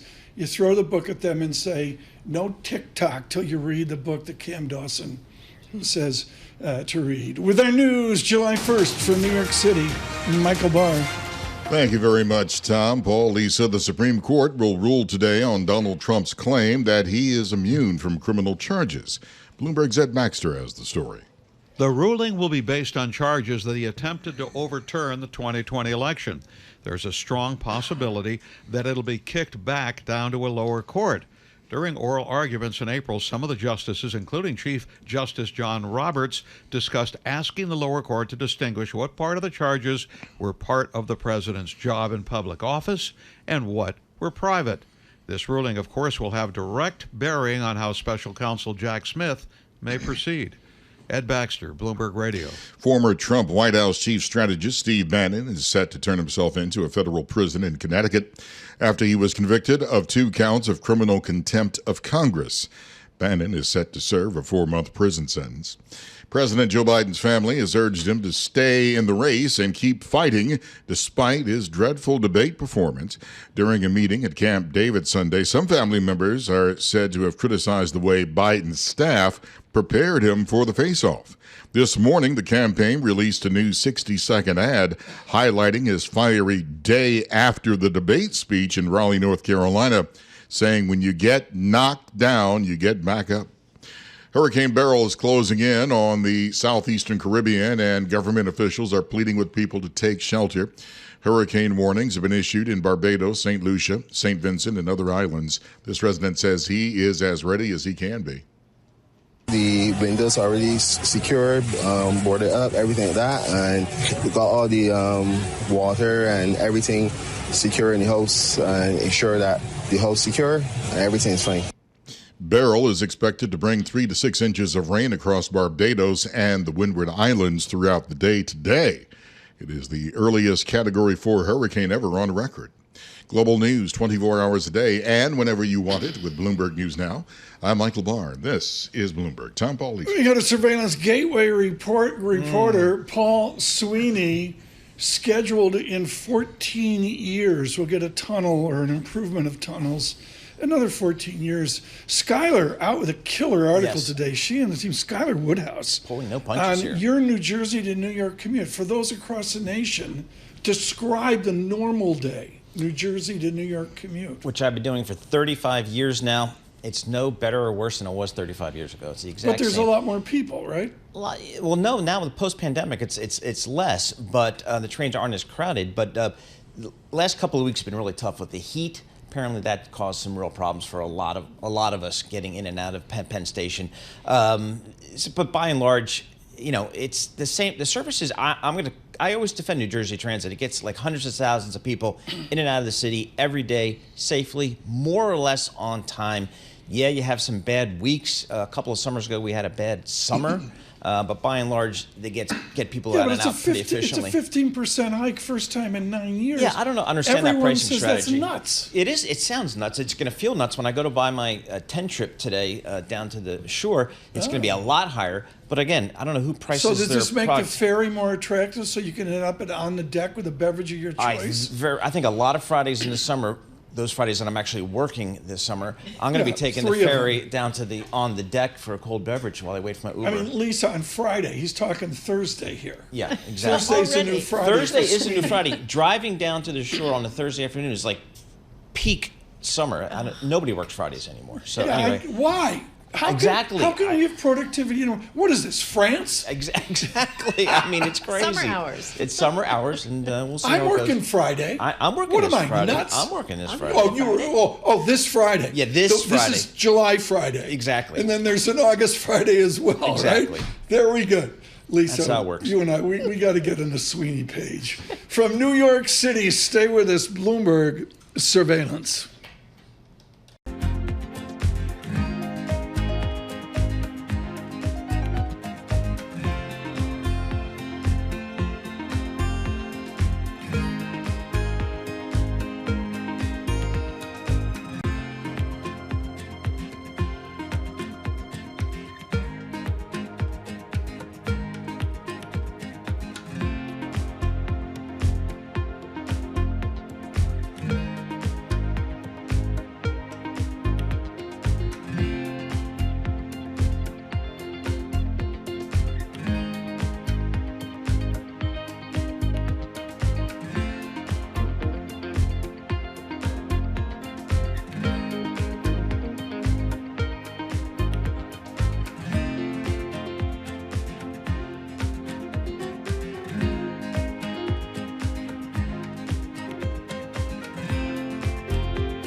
markets, headlines, and breaking news 24 hours a day on Bloomberg Radio, Bloomberg Television, and the Bloomberg Business app. This is a Bloomberg Business Flash. From the Bloomberg Interactive Broker Studio, I'm Lisa Mateo. Futures advancing. NASDAQ futures up 0.2%, 45 points. Dow futures up 0.1%, 47 points. And S&P futures up 0.1%, or 10 points. We have the 2-year yield at 4.78%, up 2 basis points. The yield on the 10-year, 4.44%. That's up 4 basis points. We have spot gold higher, $2,329 an ounce. Brent crude, $85 a barrel. WTI crude at $81 a barrel. Moving the markets. Right now, it's Birkenstock up 4%. UBS boosted its rating to buy, saying that the company can achieve stronger sales and margins over the long term. Then you have Tesla expected to reveal another quarter of weaker sales tomorrow. Analysts estimating it'll report that it handed over just over 441 electric vehicles in that second quarter, and that's a 5.4% drop from a year ago. Tesla shares up more than 1%. And we'll stick with EVs. We'll head to Chinese EV maker NIO. ADR is up 4%. It reported a rise in June deliveries. That is your Bloomberg Business Flash. Tom and Paul. Thanks so much. I greatly appreciate it, Lisa. This is a joy. Thank you, Lisa. I got that, Rich. I nailed it. And I had a brain freeze in the 7 o'clock hour, but it's because she's here. Are you having a July 1st breakfast? Like, do you have a full English because it's July 1st? No, I do a little like strawberries and blueberries, a little red and blue into the yogurt. Does that count? That's No. good. It's very. Sorry. I guess it's French. Yeah. It depends. Right now, this is a joy. Aberdeen is a huge asset manager in the United Kingdom, and they straddle Hadrian's Wall. They own the high ground in Edinburgh. I visited their offices there. They have right on, I think it's George's Square, St. George's Square, whatever. They have a building, Paul, from like Dickens, 1840. Is it? Okay. Standard Life was there.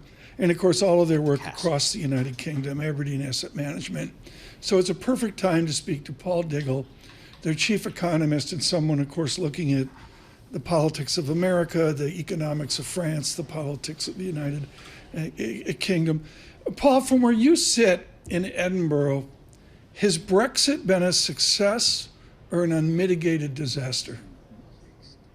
I think somewhere in between, to give an economist's answer. But if you look at these really good counterfactual studies, they try and say, how would the UK have grown in the absence of Brexit? And you compare the UK to the course of comparator economies, the US, Germany, France, and so on.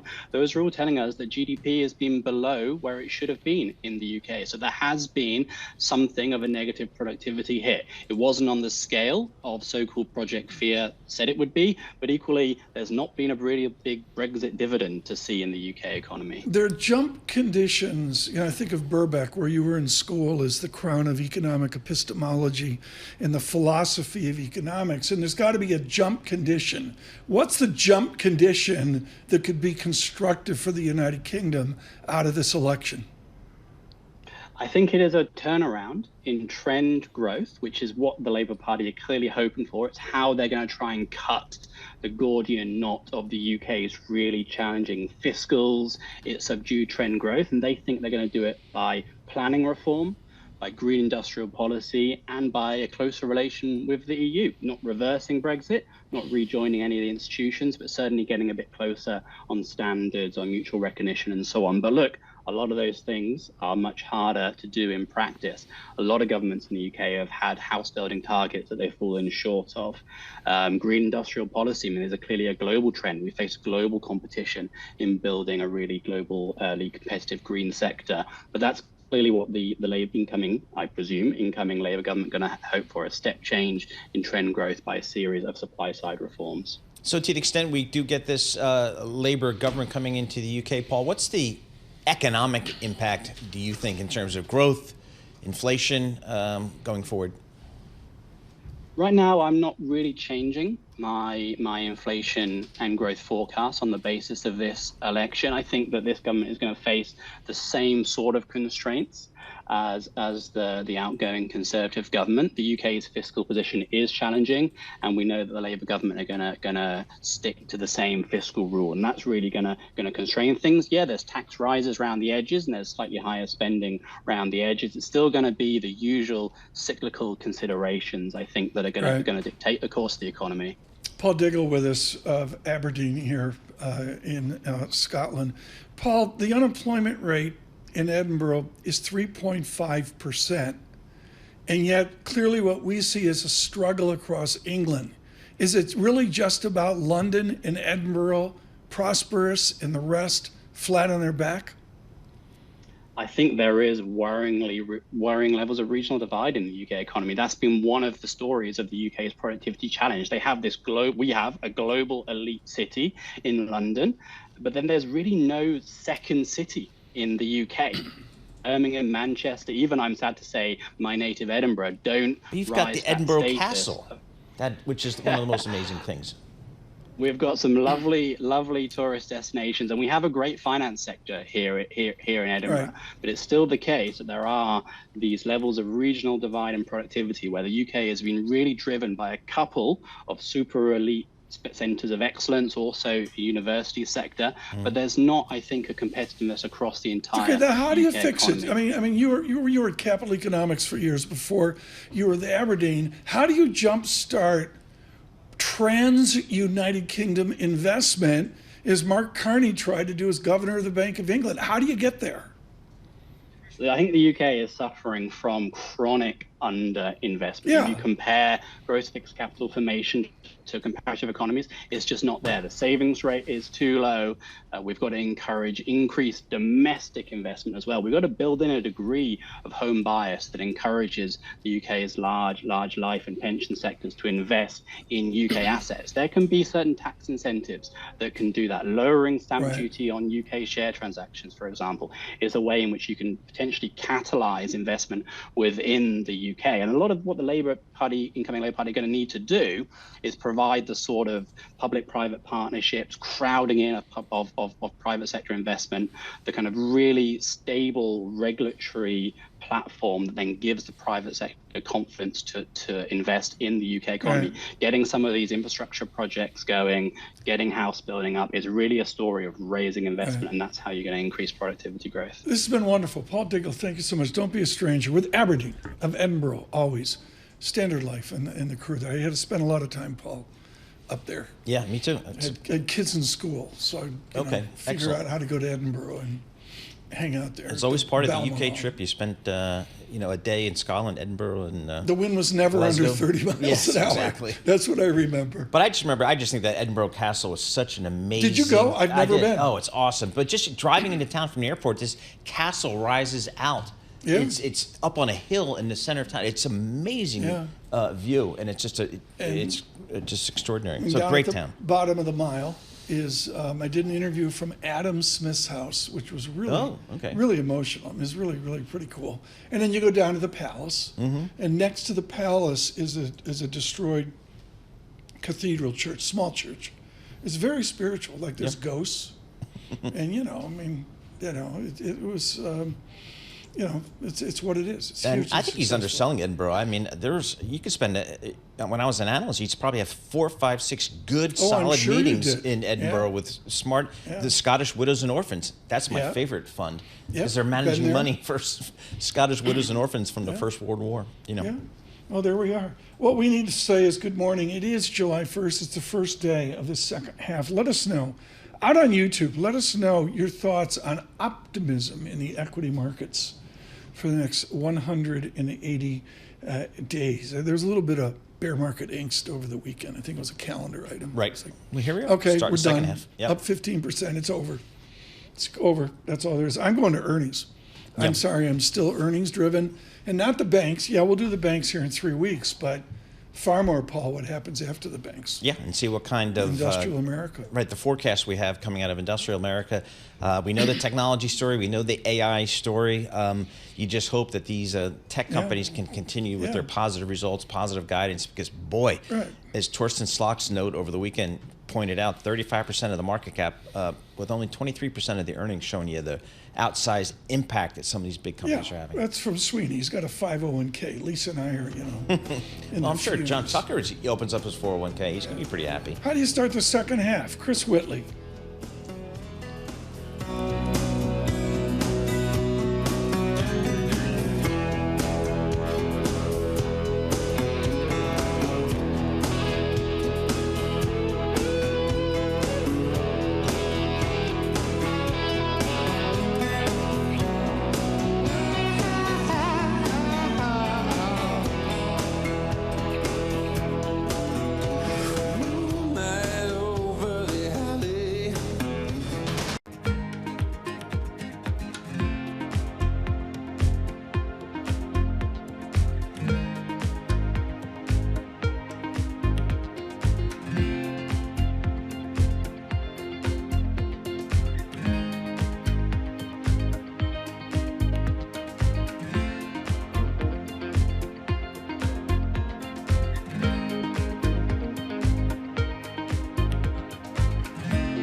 This is Bloomberg Surveillance with Tom Keene and Paul Sweeney. Are these stocks under-owned by institutional Wall Street? A lot of these companies talking about generative AI. With Lisa Mateo on markets. Investors just worried about the ongoing sales slump in China. And Michael Barr with news. A ship traveling through the southern Red Sea has been attacked. The best in economics, finance, investment, and international relations. This is Bloomberg Surveillance on Bloomberg Radio.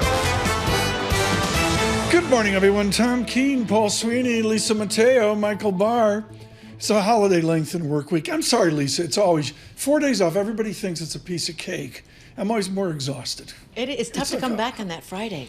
Yeah. Having the Are you Thursday coming back off. this Friday or am I I all am. alone? No, I'll be here. We're all the team's You're back. here too? Yeah, absolutely. Really? It's a big day. It's a on jobs Friday? day. Yes, it's a jobs day. Jobs day. Sure. Okay. I didn't know we were off Thursday till today. Yeah. John, you're out. Wave your out? flag. Oh, very cool. Yep. That's good. Duke. It's like Yeah, that's big. So we got that on Thursday. I thought your agent was dealing with this. So No, it did not come through. This Colin guy's a tough guy to negotiate with. He is. I is. mean, you know, his English isn't that good though. I mean, part of it is, you know, it's European and it's much difficult. We say good morning, 9 o'clock hour. First day of the half, first day of the quarter. What a surprise. The NASDAQ up 0.3%. Sure, why so they're not? going to come out with earnings, Paul. Yep. And they're going to have free cash flow. And, you know, maybe there'll be a stumble here or a stumble there. But it's sort of business as usual for the 7 stocks that make up 112% of the market. It better be, because, I mean, the bar is so high for these names that if they don't deliver. But you look at the PE for NVIDIA trailing 72 times, 1 year forward 45 times. 2 years forward, 30 times. So they're earning their way into the multiple. You could make that argument, which is what the bulls do. The Interactive Broker Studios, of course, on YouTube. Search and subscribe. Bloomberg Podcast, building every day. People getting used to it. They're watching from their living rooms on YouTube. Bloomberg Podcast, thank you for all that. Apple CarPlay in 20 nations worldwide. It's safer, it's better, and Android Auto. I had to do the Simpsons chalkboard thing to get it right. I will not. I will say Android Auto, not Android Play. Android Auto, Android Auto, Android Auto. With our Bloomberg Business Flash, let's get it started. Lisa Mateo. You got it. And we move into the third quarter of the year with futures advancing. We have the NASDAQ futures up 0.3%, 62 points. Dow futures up 0.1%, 55 points. S&P futures up 0.2%, 14 points. The 2-year yield, 4.78%. That's up 2 basis points. The yield on the 10-year, 4.44%. That's up 4 basis points. The euro rising with French and European stocks, the first round of French parliamentary elections. That's why you have the stock 600 up 0.6%. We have the euro 1.0752 against the dollar. We'll check in with the Japanese yen 161.35 against the dollar. Moving the markets, online pet food retailer Chewy still higher, up 11%. Keith Gill, aka Roaring Kitty, he said that he had a 6.6% stake in the company. Meanwhile, shares of GameStop, that other Roaring Kitty favorite, falling down 7%. Shares of Spirit AeroSystems higher, up more than 4%. Boeing agreed to buy back the supplier. An all-stock deal values it at $4.7 billion. Boeing down nearly 1%. And this deal comes at a bad time. It comes as the DOJ plans to charge Boeing with fraud. Sources saying that it has until the end of the week to decide whether to plead guilty. We'll see what happens there. That is your Bloomberg Business Flash. Tom and Paul. Can I editorialize that someday somebody's going to write 600 pages on Boeing? Yeah. And it's going to be just nuts. Because this came out of nowhere for me. You just thought it was okay. When we were kids, folks, for those of you boy. younger, it was the iconic American engineering miracle. Yep, exactly. In defense and in commercial. It still is, but they've obviously got chronic, what a mess. I don't know, control I mean, Guy problems. Johnson's wonderful interview with the head of Yeah. Boeing like 3 weeks ago, it was a train wreck. Yeah. I mean, I don't know how else to put it. Yeah. And now, Lisa, to be clear here, some of these presumed charges by DOJ, the word criminal is used. Yeah, but, Is that right? fraud. So Okay. that could be a tough one to get. We'll have to see. In an hour, in 54 minutes, Paul Sweeney and Alex Steele will also be looking at Supreme Court rulings, and one in particular with Mr. Trump that's just critical to all that's going on within our American politics. Right now, we're going to migrate to the bond market and gauge here the coupon. Sonal Desai joins us right now and with Franklin Templeton. Sonal, are you managing for coupon, or can you actually give me total return? So, this year, I think total return, and maybe for a while, total return is not looking fabulous. It is for coupon. I think we're getting to a stage where if you're just looking at high quality bonds, spreads have really come in so much in all the spread sectors.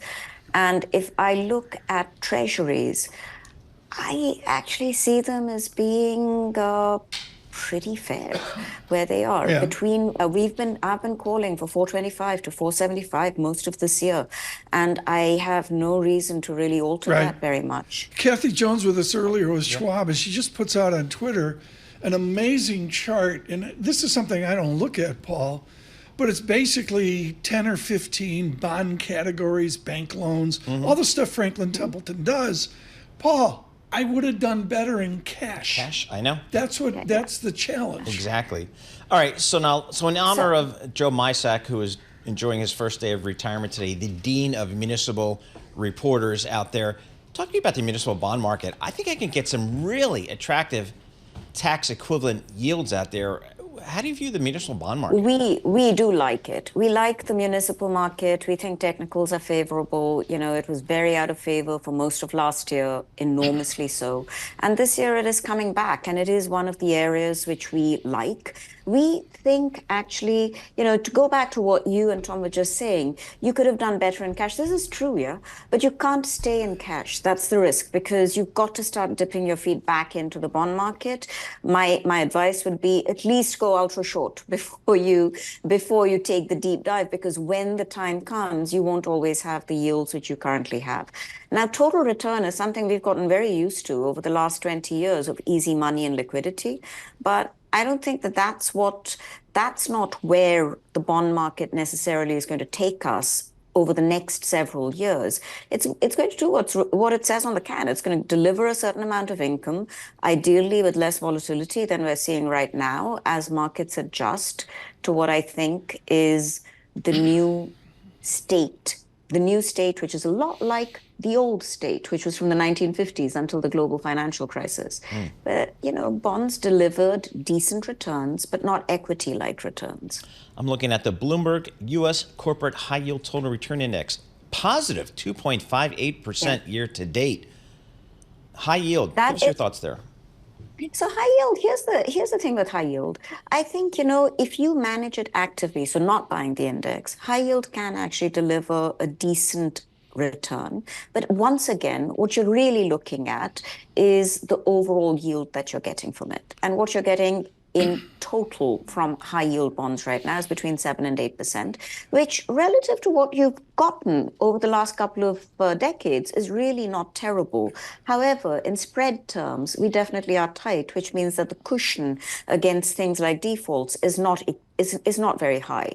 Therefore, talking my book a little bit here, you have to be active. You can't just jump in there and buy these indices, because there's very, very little cushion against defaults. I'm not anticipating a massive slowdown, which would really, get us going towards a space of high-level defaults. We actually think corporate health is pretty solid right now, but I would not want to buy any indices, whether it's bank loans or high yield or investment grade at this point. Sonal Desai, thank you so much. With Franklin Templeton this morning, here looking at bonds and fixed them. I got to get a rate chart here. We'll do it after Michael Barr. Futures up 11, the VIX 12.92. With our news in New York City, Michael Barr. Thank you very much, Tom, Paul, Lisa. President Biden's campaign is on attack mode, pushing back at calls from donors, consultants, and editorials to drop out of the race against former President Trump after his disastrous debate last week.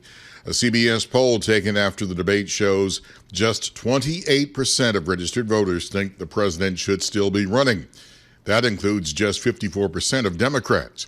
Terry Haynes is the founder of Pangea Policy. It doesn't surprise me a bit that a flash poll of a bunch of folks says, "Wow, there's some more concern here." But at the same time, I think what you're going to have is a Biden rescue effort going on over the next 7 to 10 days to try to mitigate that. And they also think, they've got 4 months to turn this around. Terry Haynes of Pangea Policy was on Bloomberg Surveillance. Hear more of his thoughts on the Surveillance podcast. The Supreme Court is expected to issue a highly anticipated ruling on presidential immunity this morning.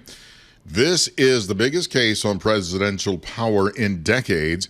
It's about the federal criminal prosecution of Donald Trump by special counsel Jack Smith for Trump's alleged conspiracy to overthrow the 2020 election, including January 6th.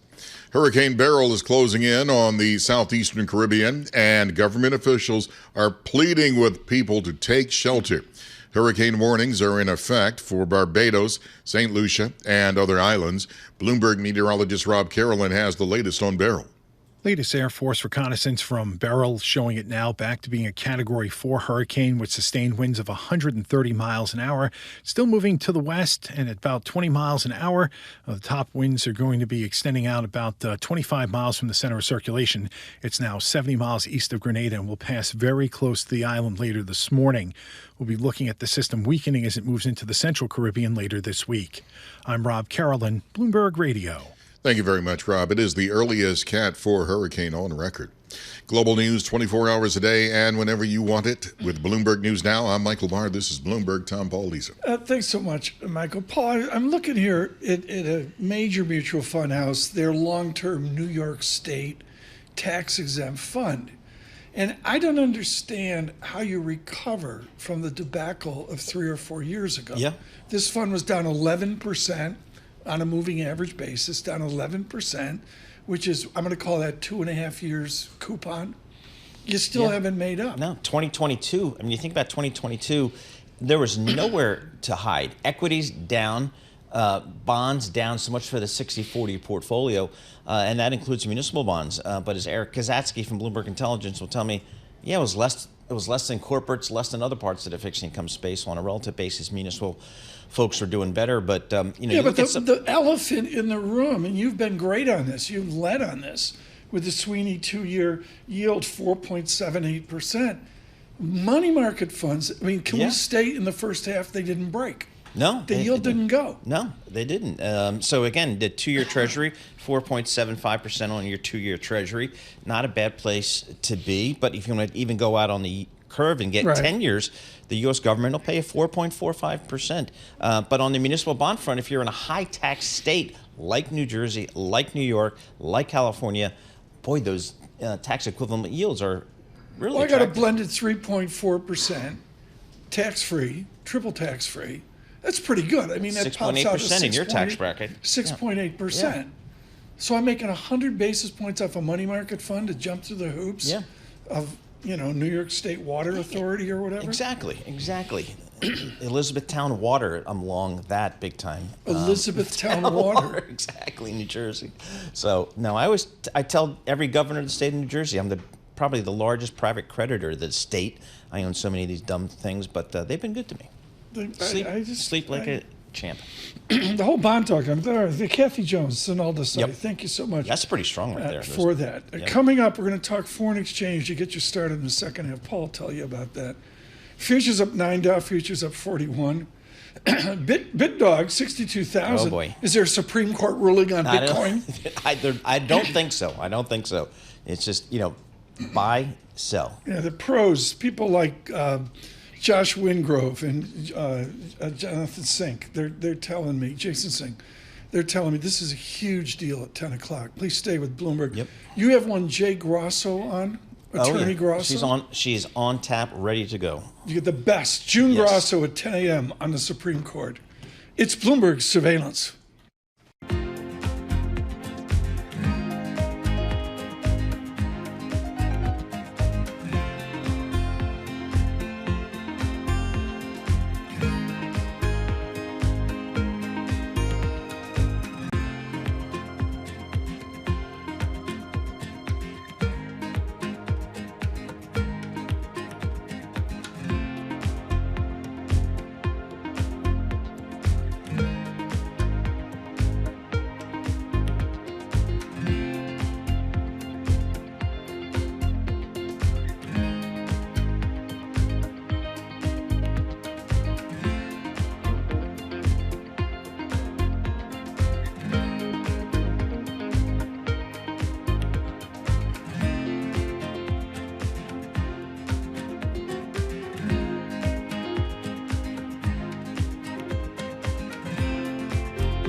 Markets, headlines, and breaking news 24 hours a day on Bloomberg Radio, Bloomberg Television, and the Bloomberg Business app. This is a Bloomberg Business Flash.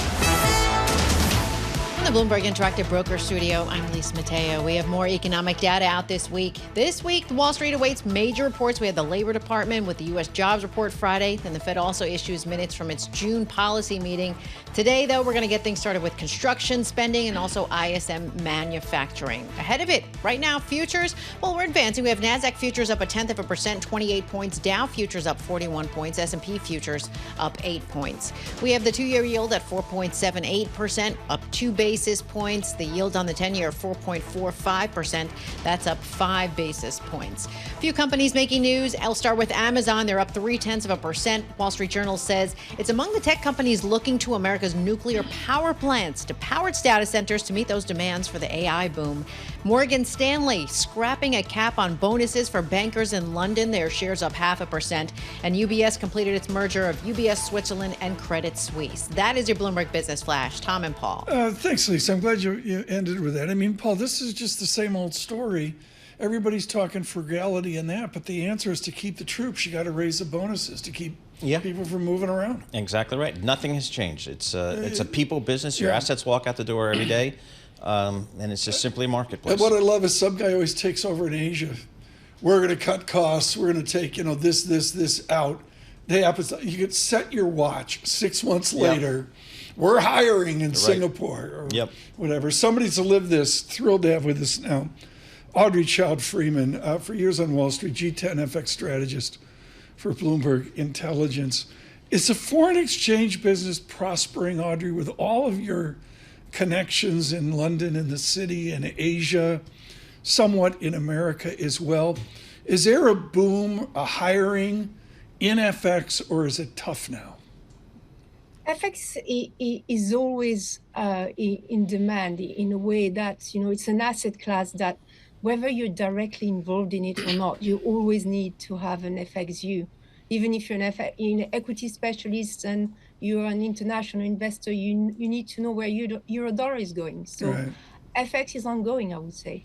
We're gonna ask you FX questions today, but I have to ask the lady from Montpellier about her France as well. Can you take a lot of information from the French elections yesterday? Is it useful to get to July 7th, or is it a whole mystery as you go to July 7th and the second vote in France? I would say it's a little bit less of a mystery than it was maybe a week ago, in a sense that at least two of the worst case scenario where you'd assume that a far right or a far left majority, absolute majority scenario should be avoided. And that's why the euro is looking a little bit stronger, a little bit of relief this morning. But of course, we have another week to go and we have the games of politics ongoing, and that will keep on going until next Sunday. So a little bit more reassuring than, where we stood a week ago. Audrey, can you talk to us about, just give us the latest on the Japanese yen? I mean, we see it here, 161.45. This was a level beyond which the government came in and supported this currency just several weeks ago. What's your thought about the Japanese yen?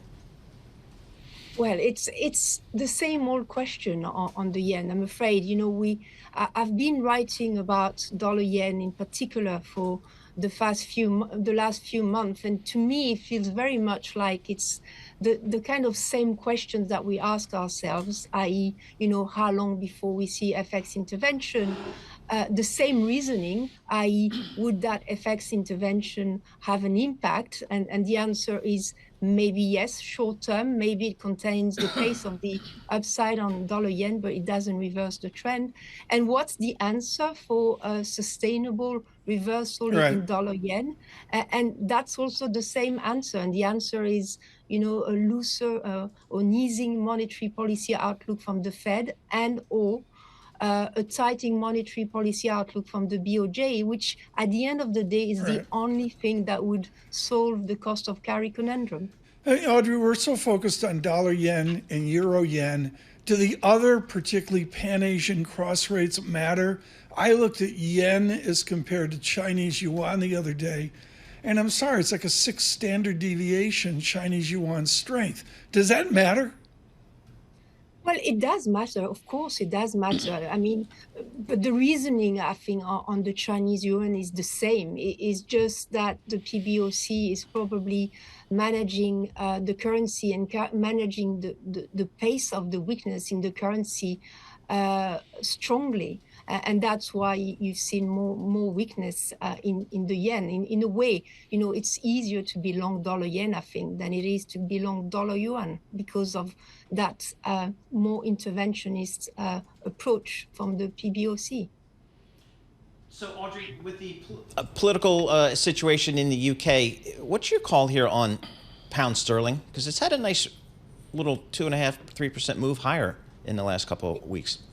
Yeah, I mean, sterling in the G10 space, sterling, I think at the end of the first half, was just behind the dollar. Right. So, and what's been driving sterling higher in the first half of the year was mainly of a macro nature. Not that, the UK economy is buoyant or incredible, but it's just not as weak as what the worst case scenario we're pricing in at the beginning of the year. The recession scenario that many market participants were concerned about early this year are not going to happen. And on top of that, there's a new element of positivity about sterling, and that relates to politics. We've just talked about French politics and the uncertainty about what the implications will be for Europe and for the Eurozone in particular. In the second half of the year and really in the next few years.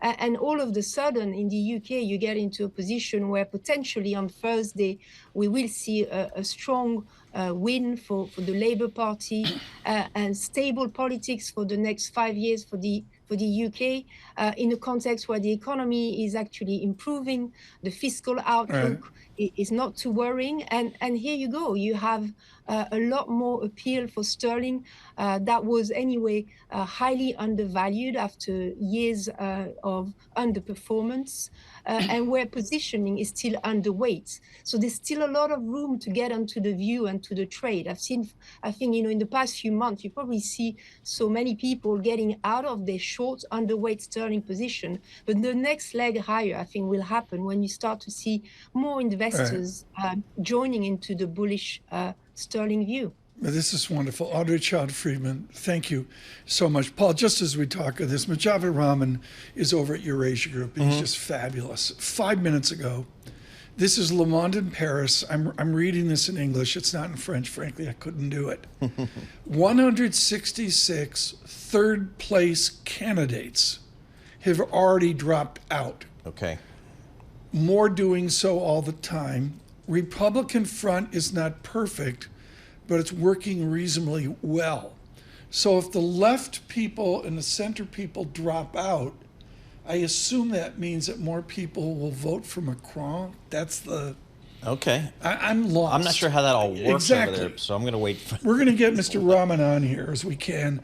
Probably tomorrow we'll get him on. But I really can't convey enough, as we heard from Audrey Child-Friedman, how dynamic the French election is, how dynamic the United Kingdom election is. We heard that from Paul Dibble at Aberdeen. And then we've hardly touched on the United States today. Yeah. I mean, the Supreme Court ruling in 35 minutes. But forget about that. Just what is the Democratic Party going to do?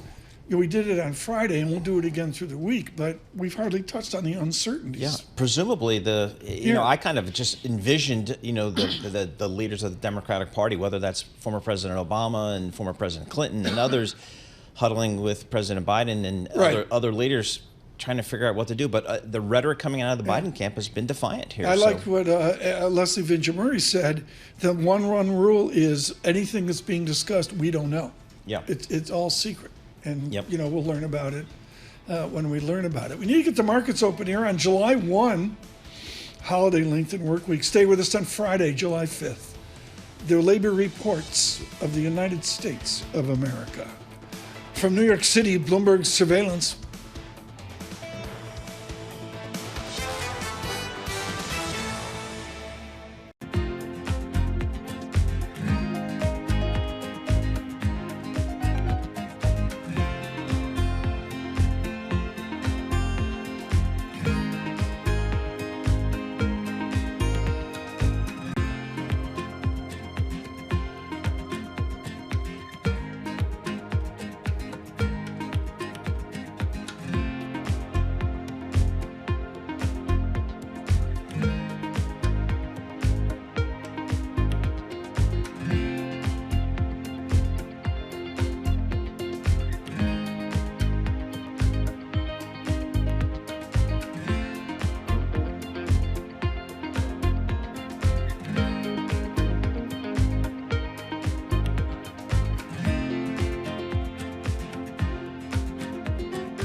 markets, headlines, and breaking news 24 hours a day on Bloomberg Radio, Bloomberg Television, and the Bloomberg Business app. This is a Bloomberg Business Flash.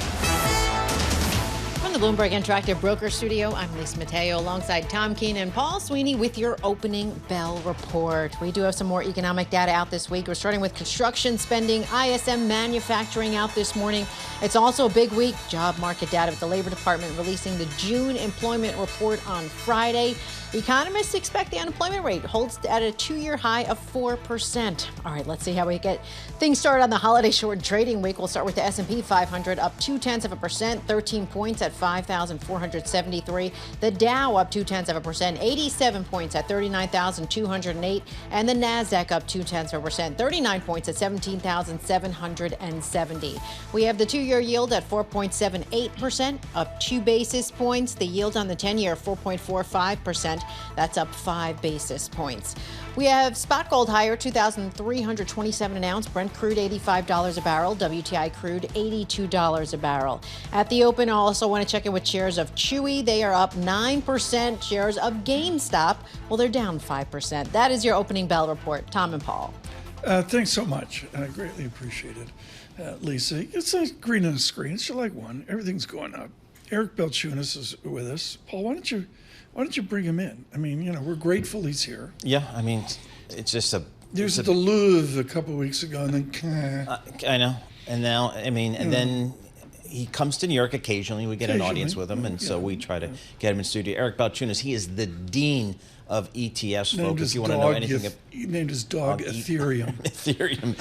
He's our ETF expert at Bloomberg Intelligence. Flows, money, that's all I care about. Is money still going to ETFs, and what's happening this year? Yeah, I mean, if you look at every month this year, the flows have beaten the average. So we think that the flows could break a record this year. The record for a year is 900 billion. They're at about 400 billion, but the second half of the year tends to be bigger. And my colleague Athanasios ran a great stat. SPY, since it's come out, every time it's returned more than 10% in the first half, it finishes with an average of 28%. So that's a good sign. So if SPY has a good, strong end to the year, that's good for flows. So we think they could hit $1 trillion in flows this year. Where's the money coming from? Largely advisors. I would say institutions a little bit. They love the big liquid ETFs. And some do-it-yourself retail. Some of these really highly volatile ETFs are popular with them. They like the leverage trading. But that's pretty nickel-dime compared to the advisors. But on advisors, thank you, Commonwealth, for your great support of what we do in Interactive Brokers. But for the advisors, is it a fee question? Because I've been comparing a fund to an ETF. It's not even close. No. Yeah, so back in the day, a lot of advisors went from taking a commission from a mutual fund or a load to getting paid as a percentage of the client assets. Once they did that, which is called the fee-based model, and you're getting paid out of your client's assets, well, you're now really on the lookout for them. And these advisors are not dumb. And so they're like, well, I would like the cheaper products, at least for the core. And that has really driven the shift to ETFs and low-cost investing. If you were to chart the move from commission-based payment to fee-based model, it would be like 100% correlated to the growth in ETFs. And I was just overseas in Europe, and that's one of the things missing in some of the countries there. They're way behind there. Yeah, they're like 2% fee-based. We're 70%. Wow. But the big thing you need before that is a population that does not assume the government's going to cover its retirement. And obviously, we had this dawned on us in the 70s and 80s. Get into 401k, we became fund investors, we're kind of smart. So the U.S. public, to me, is just really good consumers in general, especially on this front. And they've driven this move and really forced the issue for these advisors. I would say Bogle had a big effect.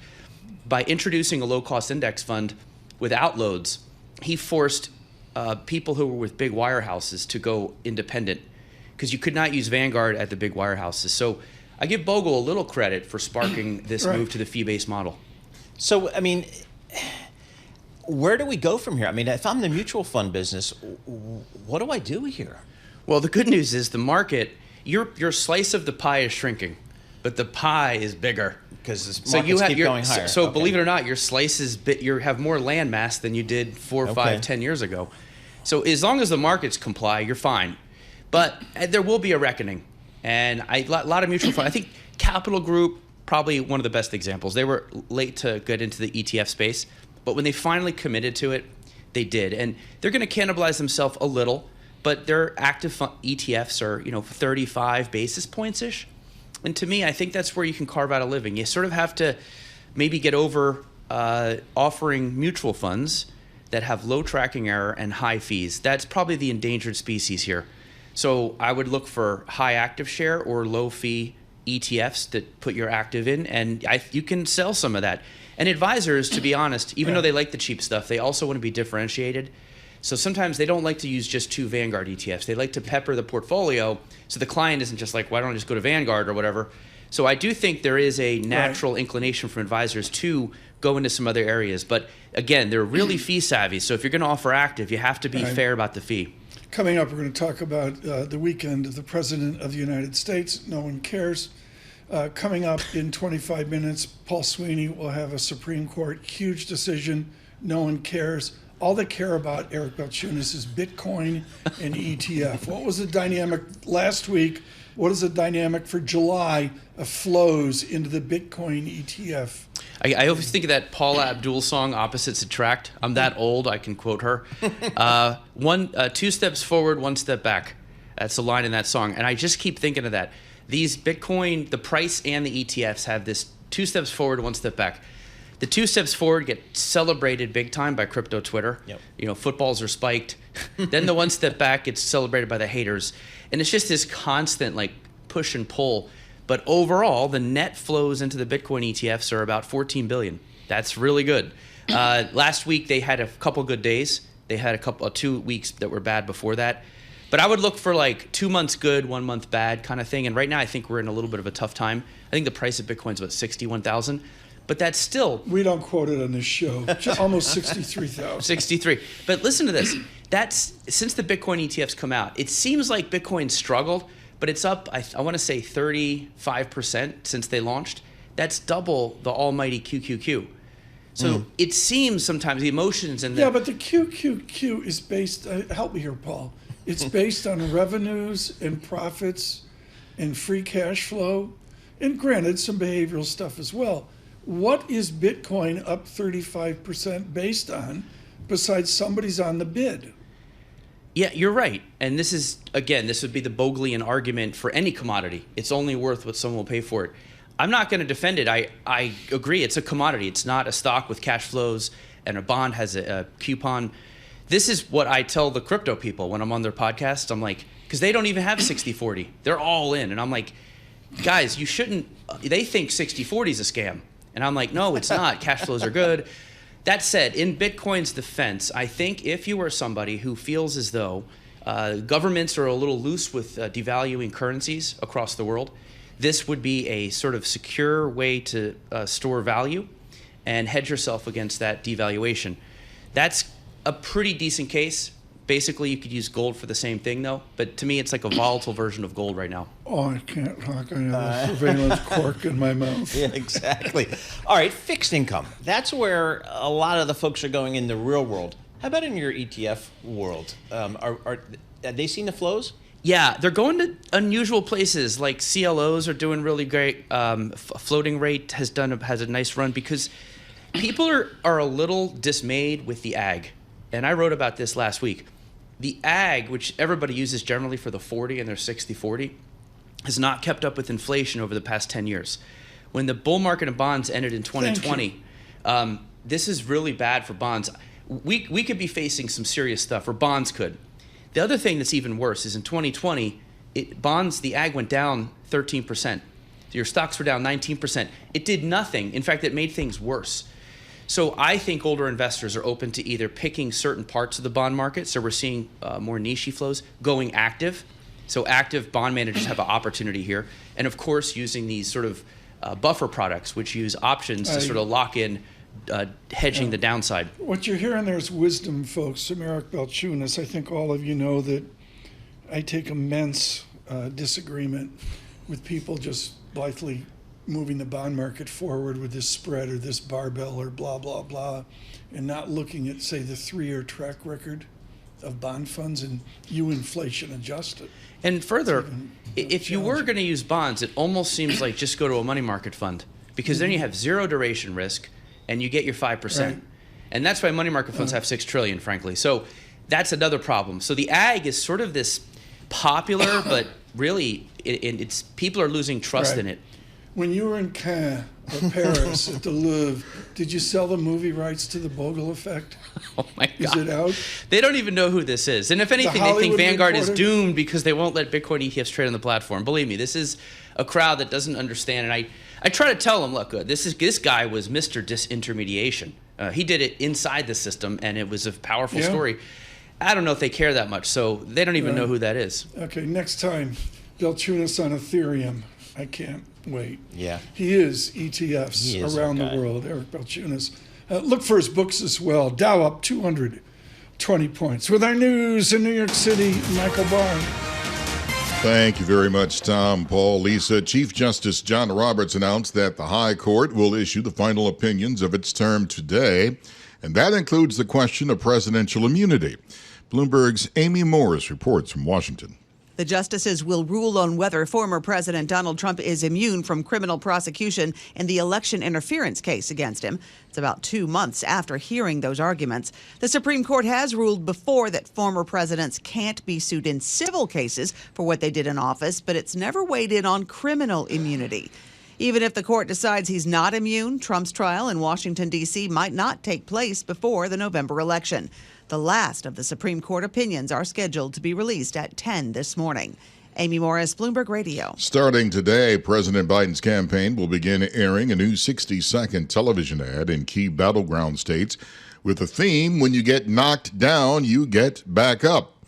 The Biden campaign is responding to calls for him to bow out of the presidential race by saying a withdrawal would cause chaos and pave the way for Donald Trump victory.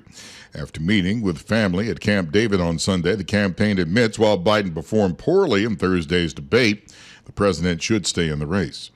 It is the earliest Category 4 hurricane on record. A dangerous Hurricane Beryl is closing in on the southeastern Caribbean. This woman is the assistant store manager at a market in Barbados.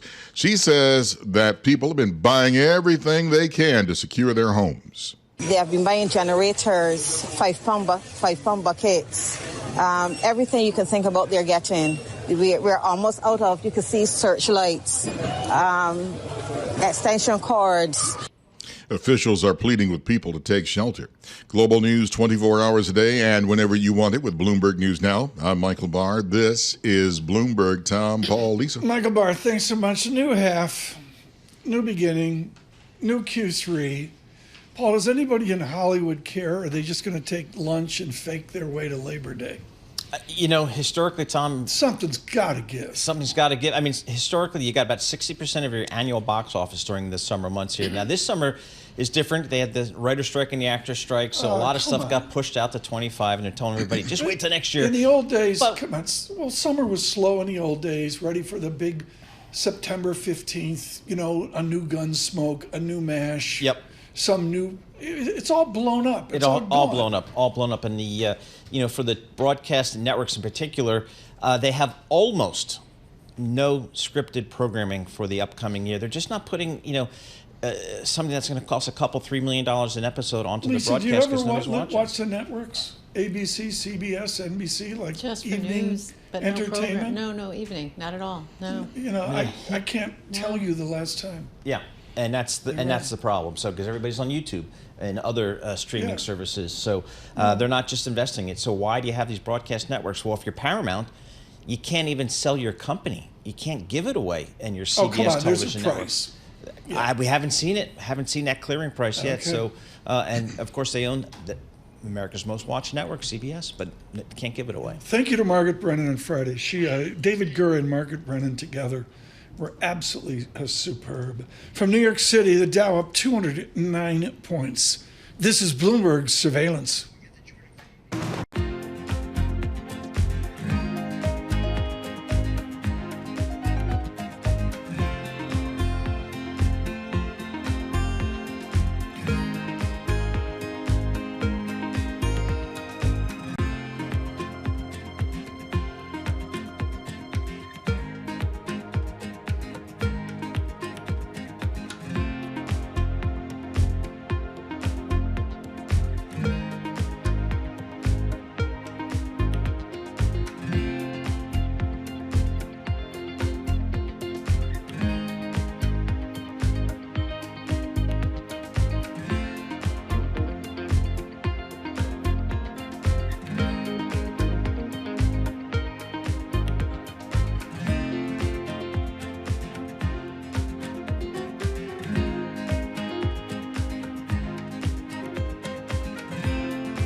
Markets, headlines, and breaking news 24 hours a day on Bloomberg Radio, Bloomberg Television, and the Bloomberg Business app. This is a Bloomberg Business Flash.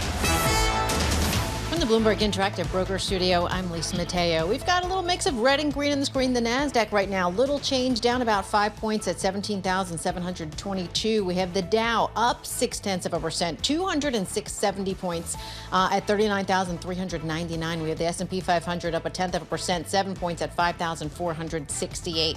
We head to the 2-year yield, 4.77%. That's up 1 basis point. The yield on the 10-year, 4.44%, and that's up 3 basis points. I want to point out the euro right now at 1.0757 against the dollar. The Japanese yen 161.29 against the dollar. Tesla shares higher, up 4%. This is ahead of its second quarter delivery numbers that are out tomorrow. Then you have Spirit Aerosystems, their shares up 4%. This is after Boeing agreed to buy back the company. It's an all-stock deal. We have Boeing shares up more than 3%. That is your Bloomberg Business Flash. Tom and Paul. Thanks so much, Lisa. Greatly appreciate it. If you were ever so lucky to go high above Cayuga's waters to Cornell University, one of their coolest departments is American history. I can go just on and on about people there that with real integrity. And I think most of the people in the vaunted hallways of Cornell today would say, Paul, we've never seen this. Yep. One of their offspring is Jordan Fabian, who joins us right now. He's our White House correspondent. They've had an exhausting weekend as well. Jordan, I don't want to get into the cable TV gossip. I want to get into substance. What is 1600 Pennsylvania Avenue doing today? Well, thanks for the kind introduction, Tom. They are hunkering down today. They are working as hard as they can to try and keep members of the party who have been critical of the president's debate performance last Thursday, if not calling for his exit, on side.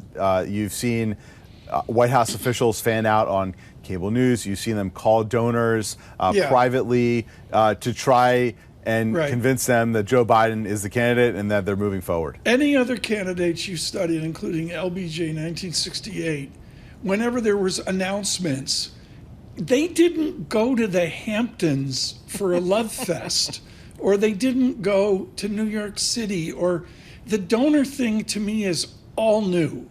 Discuss.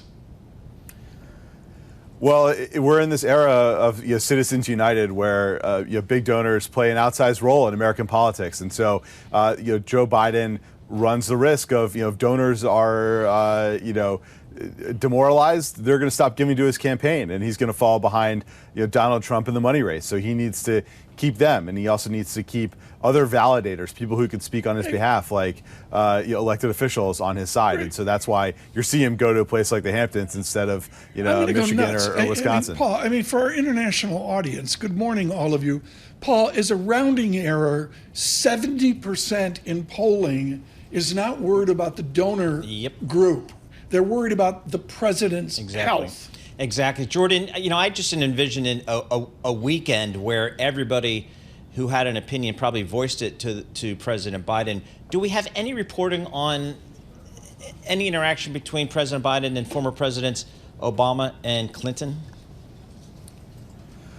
Not sure about the private interactions, Paul, but you did see both of them last week come out in support of Joe Biden. And so what it seems to me that's happening is that no one is going to, at that level, the Democratic Party is going to tell Joe Biden to his face, look, you should drop out. Because Joe Biden is a stubborn guy, as we've seen with this response to the debate. And he's not going to take kindly to being pushed out. The only way that he would be off the ticket is if he decides himself that he's no longer up to the task. And so they're trying to give him space to make that decision or not. The early signs are that he's going to stay in, but regardless, no one's going to tell him, Joe, you need to get out. Jordan Fabian, how do you perceive Chicago, the convention? Like right now, how do you frame that? It could get ugly, Tom. We already had this issue going in where President Biden's been facing pro-Palestinian protests everywhere he's gone. You were going to see a lot of protest activity in Chicago. And now you have this scenario where a lot of people in the party don't want him to be on the ticket. I think there was one poll that said, it's like only about half of Democrats wanted him on. And so, that's a terrible number if you're Joe Biden. So it could be a very awkward, intense environment there in Chicago. But I will flag that the official nomination of Joe Biden will happen before the convention because of this deadline that Ohio has to get on the ballot. So Joe Biden will go into that convention either as a nominee or not. There's not going to be a nomination on the floor at that convention. Jordan, some of the, I'm just thinking about the New York Times editorial board, Tom Friedman, one of the leading opinion columnists at the New York Times, all coming out and saying that President Biden should, in fact, step down in terms of the upcoming nomination in the interest of the country. Is there any sense from the campaign or whether some of these media calls for him to step back are having any impact? If it's having any impact, Paul, it's causing the president and his team to double down. This is a president who feels slighted, but going back to 2015 when Barack Obama said, hey, in the wake of your son's death, you ought to not run for president. We're going to go with Hillary Clinton. A lot of people wrote him off in 2020 during the Democratic primary. And so anytime elite opinion is pushing against him, they're only going to push back harder. And so while it might be hurtful for Joe Biden, he does covet elite opinion. Tom Friedman, I should mention, is one of the only journalists that Joe Biden's talking to these days. For him to say, hey, Joe, you should step aside is, I'm sure, hurtful to Joe Biden, but I doubt it's going to convince him to go the other way and quit. We're going to let you get back to work. I can't imagine, Jordan, what you and Justin Sink and the rest are doing today. There's a great summary out on Bloomberg of all these different voices, and of course we'll continue across all of our work to consider what Jordan Fabian's reporting on. Look to balance of power, Joe Matthew and Kaylee Lyons. How do you put their show together? Where do you begin? You got to, I think, wing it because we got 10 o'clock coming up with the Supreme Court, and so you have to put all of this together. Let's run by that very quickly. We're 7 minutes away from the oddity of a July 1 Supreme Court. They were so backed up, I guess, they just said we need another day. Yeah, so I guess the U.S. Supreme Court will rule today on Donald Trump's claim that he's immune from criminal charges. Criminal versus civil is the distinction. Over attempts to turn the 2020 election. But there's a strong possibility, Bloomberg News is reporting, that the case will be kicked back to a lower court for more legal wrangling. So we'll see. Okay, that was very good. I couldn't have done that. Yeah. That's like, I still don't know. When I read the rulings, I still don't know the language is so. Greg Storr once laughed at me. Yeah. He just he said, Tom, you don't know what you're doing. What I do know is on July 1, the Dow is up 0.8%, up 300 points, 39,400. Level on XPX, fractional, 54.63. NASDAQ, a little red on the screen, 19,600. What's NVIDIA doing? Is like NVIDIA yesterday's story? It's like over. But it can't be over for this market. NVIDIA, it's down a little bit. It's about 3%, yep.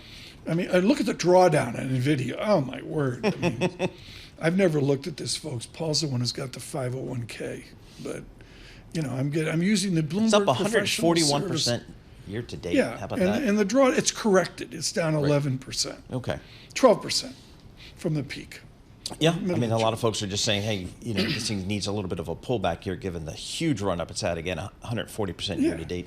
But again, it's trading at a nice, 43 times next year's earnings, or January 25. Program note on this seriously shortened week on the 4th of July, Thursday.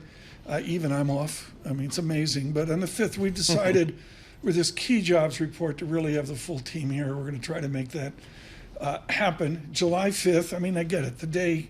July 5th, the day ends at 8:35. I get the dance, but we're going to give you our best effort up and past that jobs report. Michael McKee involved as I'm looking at that jobs number, Tom. 190,000 is the consensus. Below it's down, 200.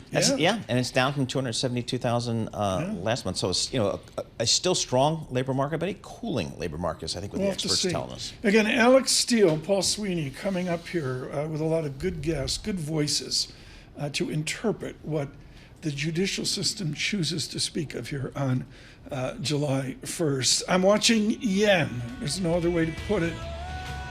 Yen on the edge of intervention. It's July 1st. What do? You play Bon Jovi.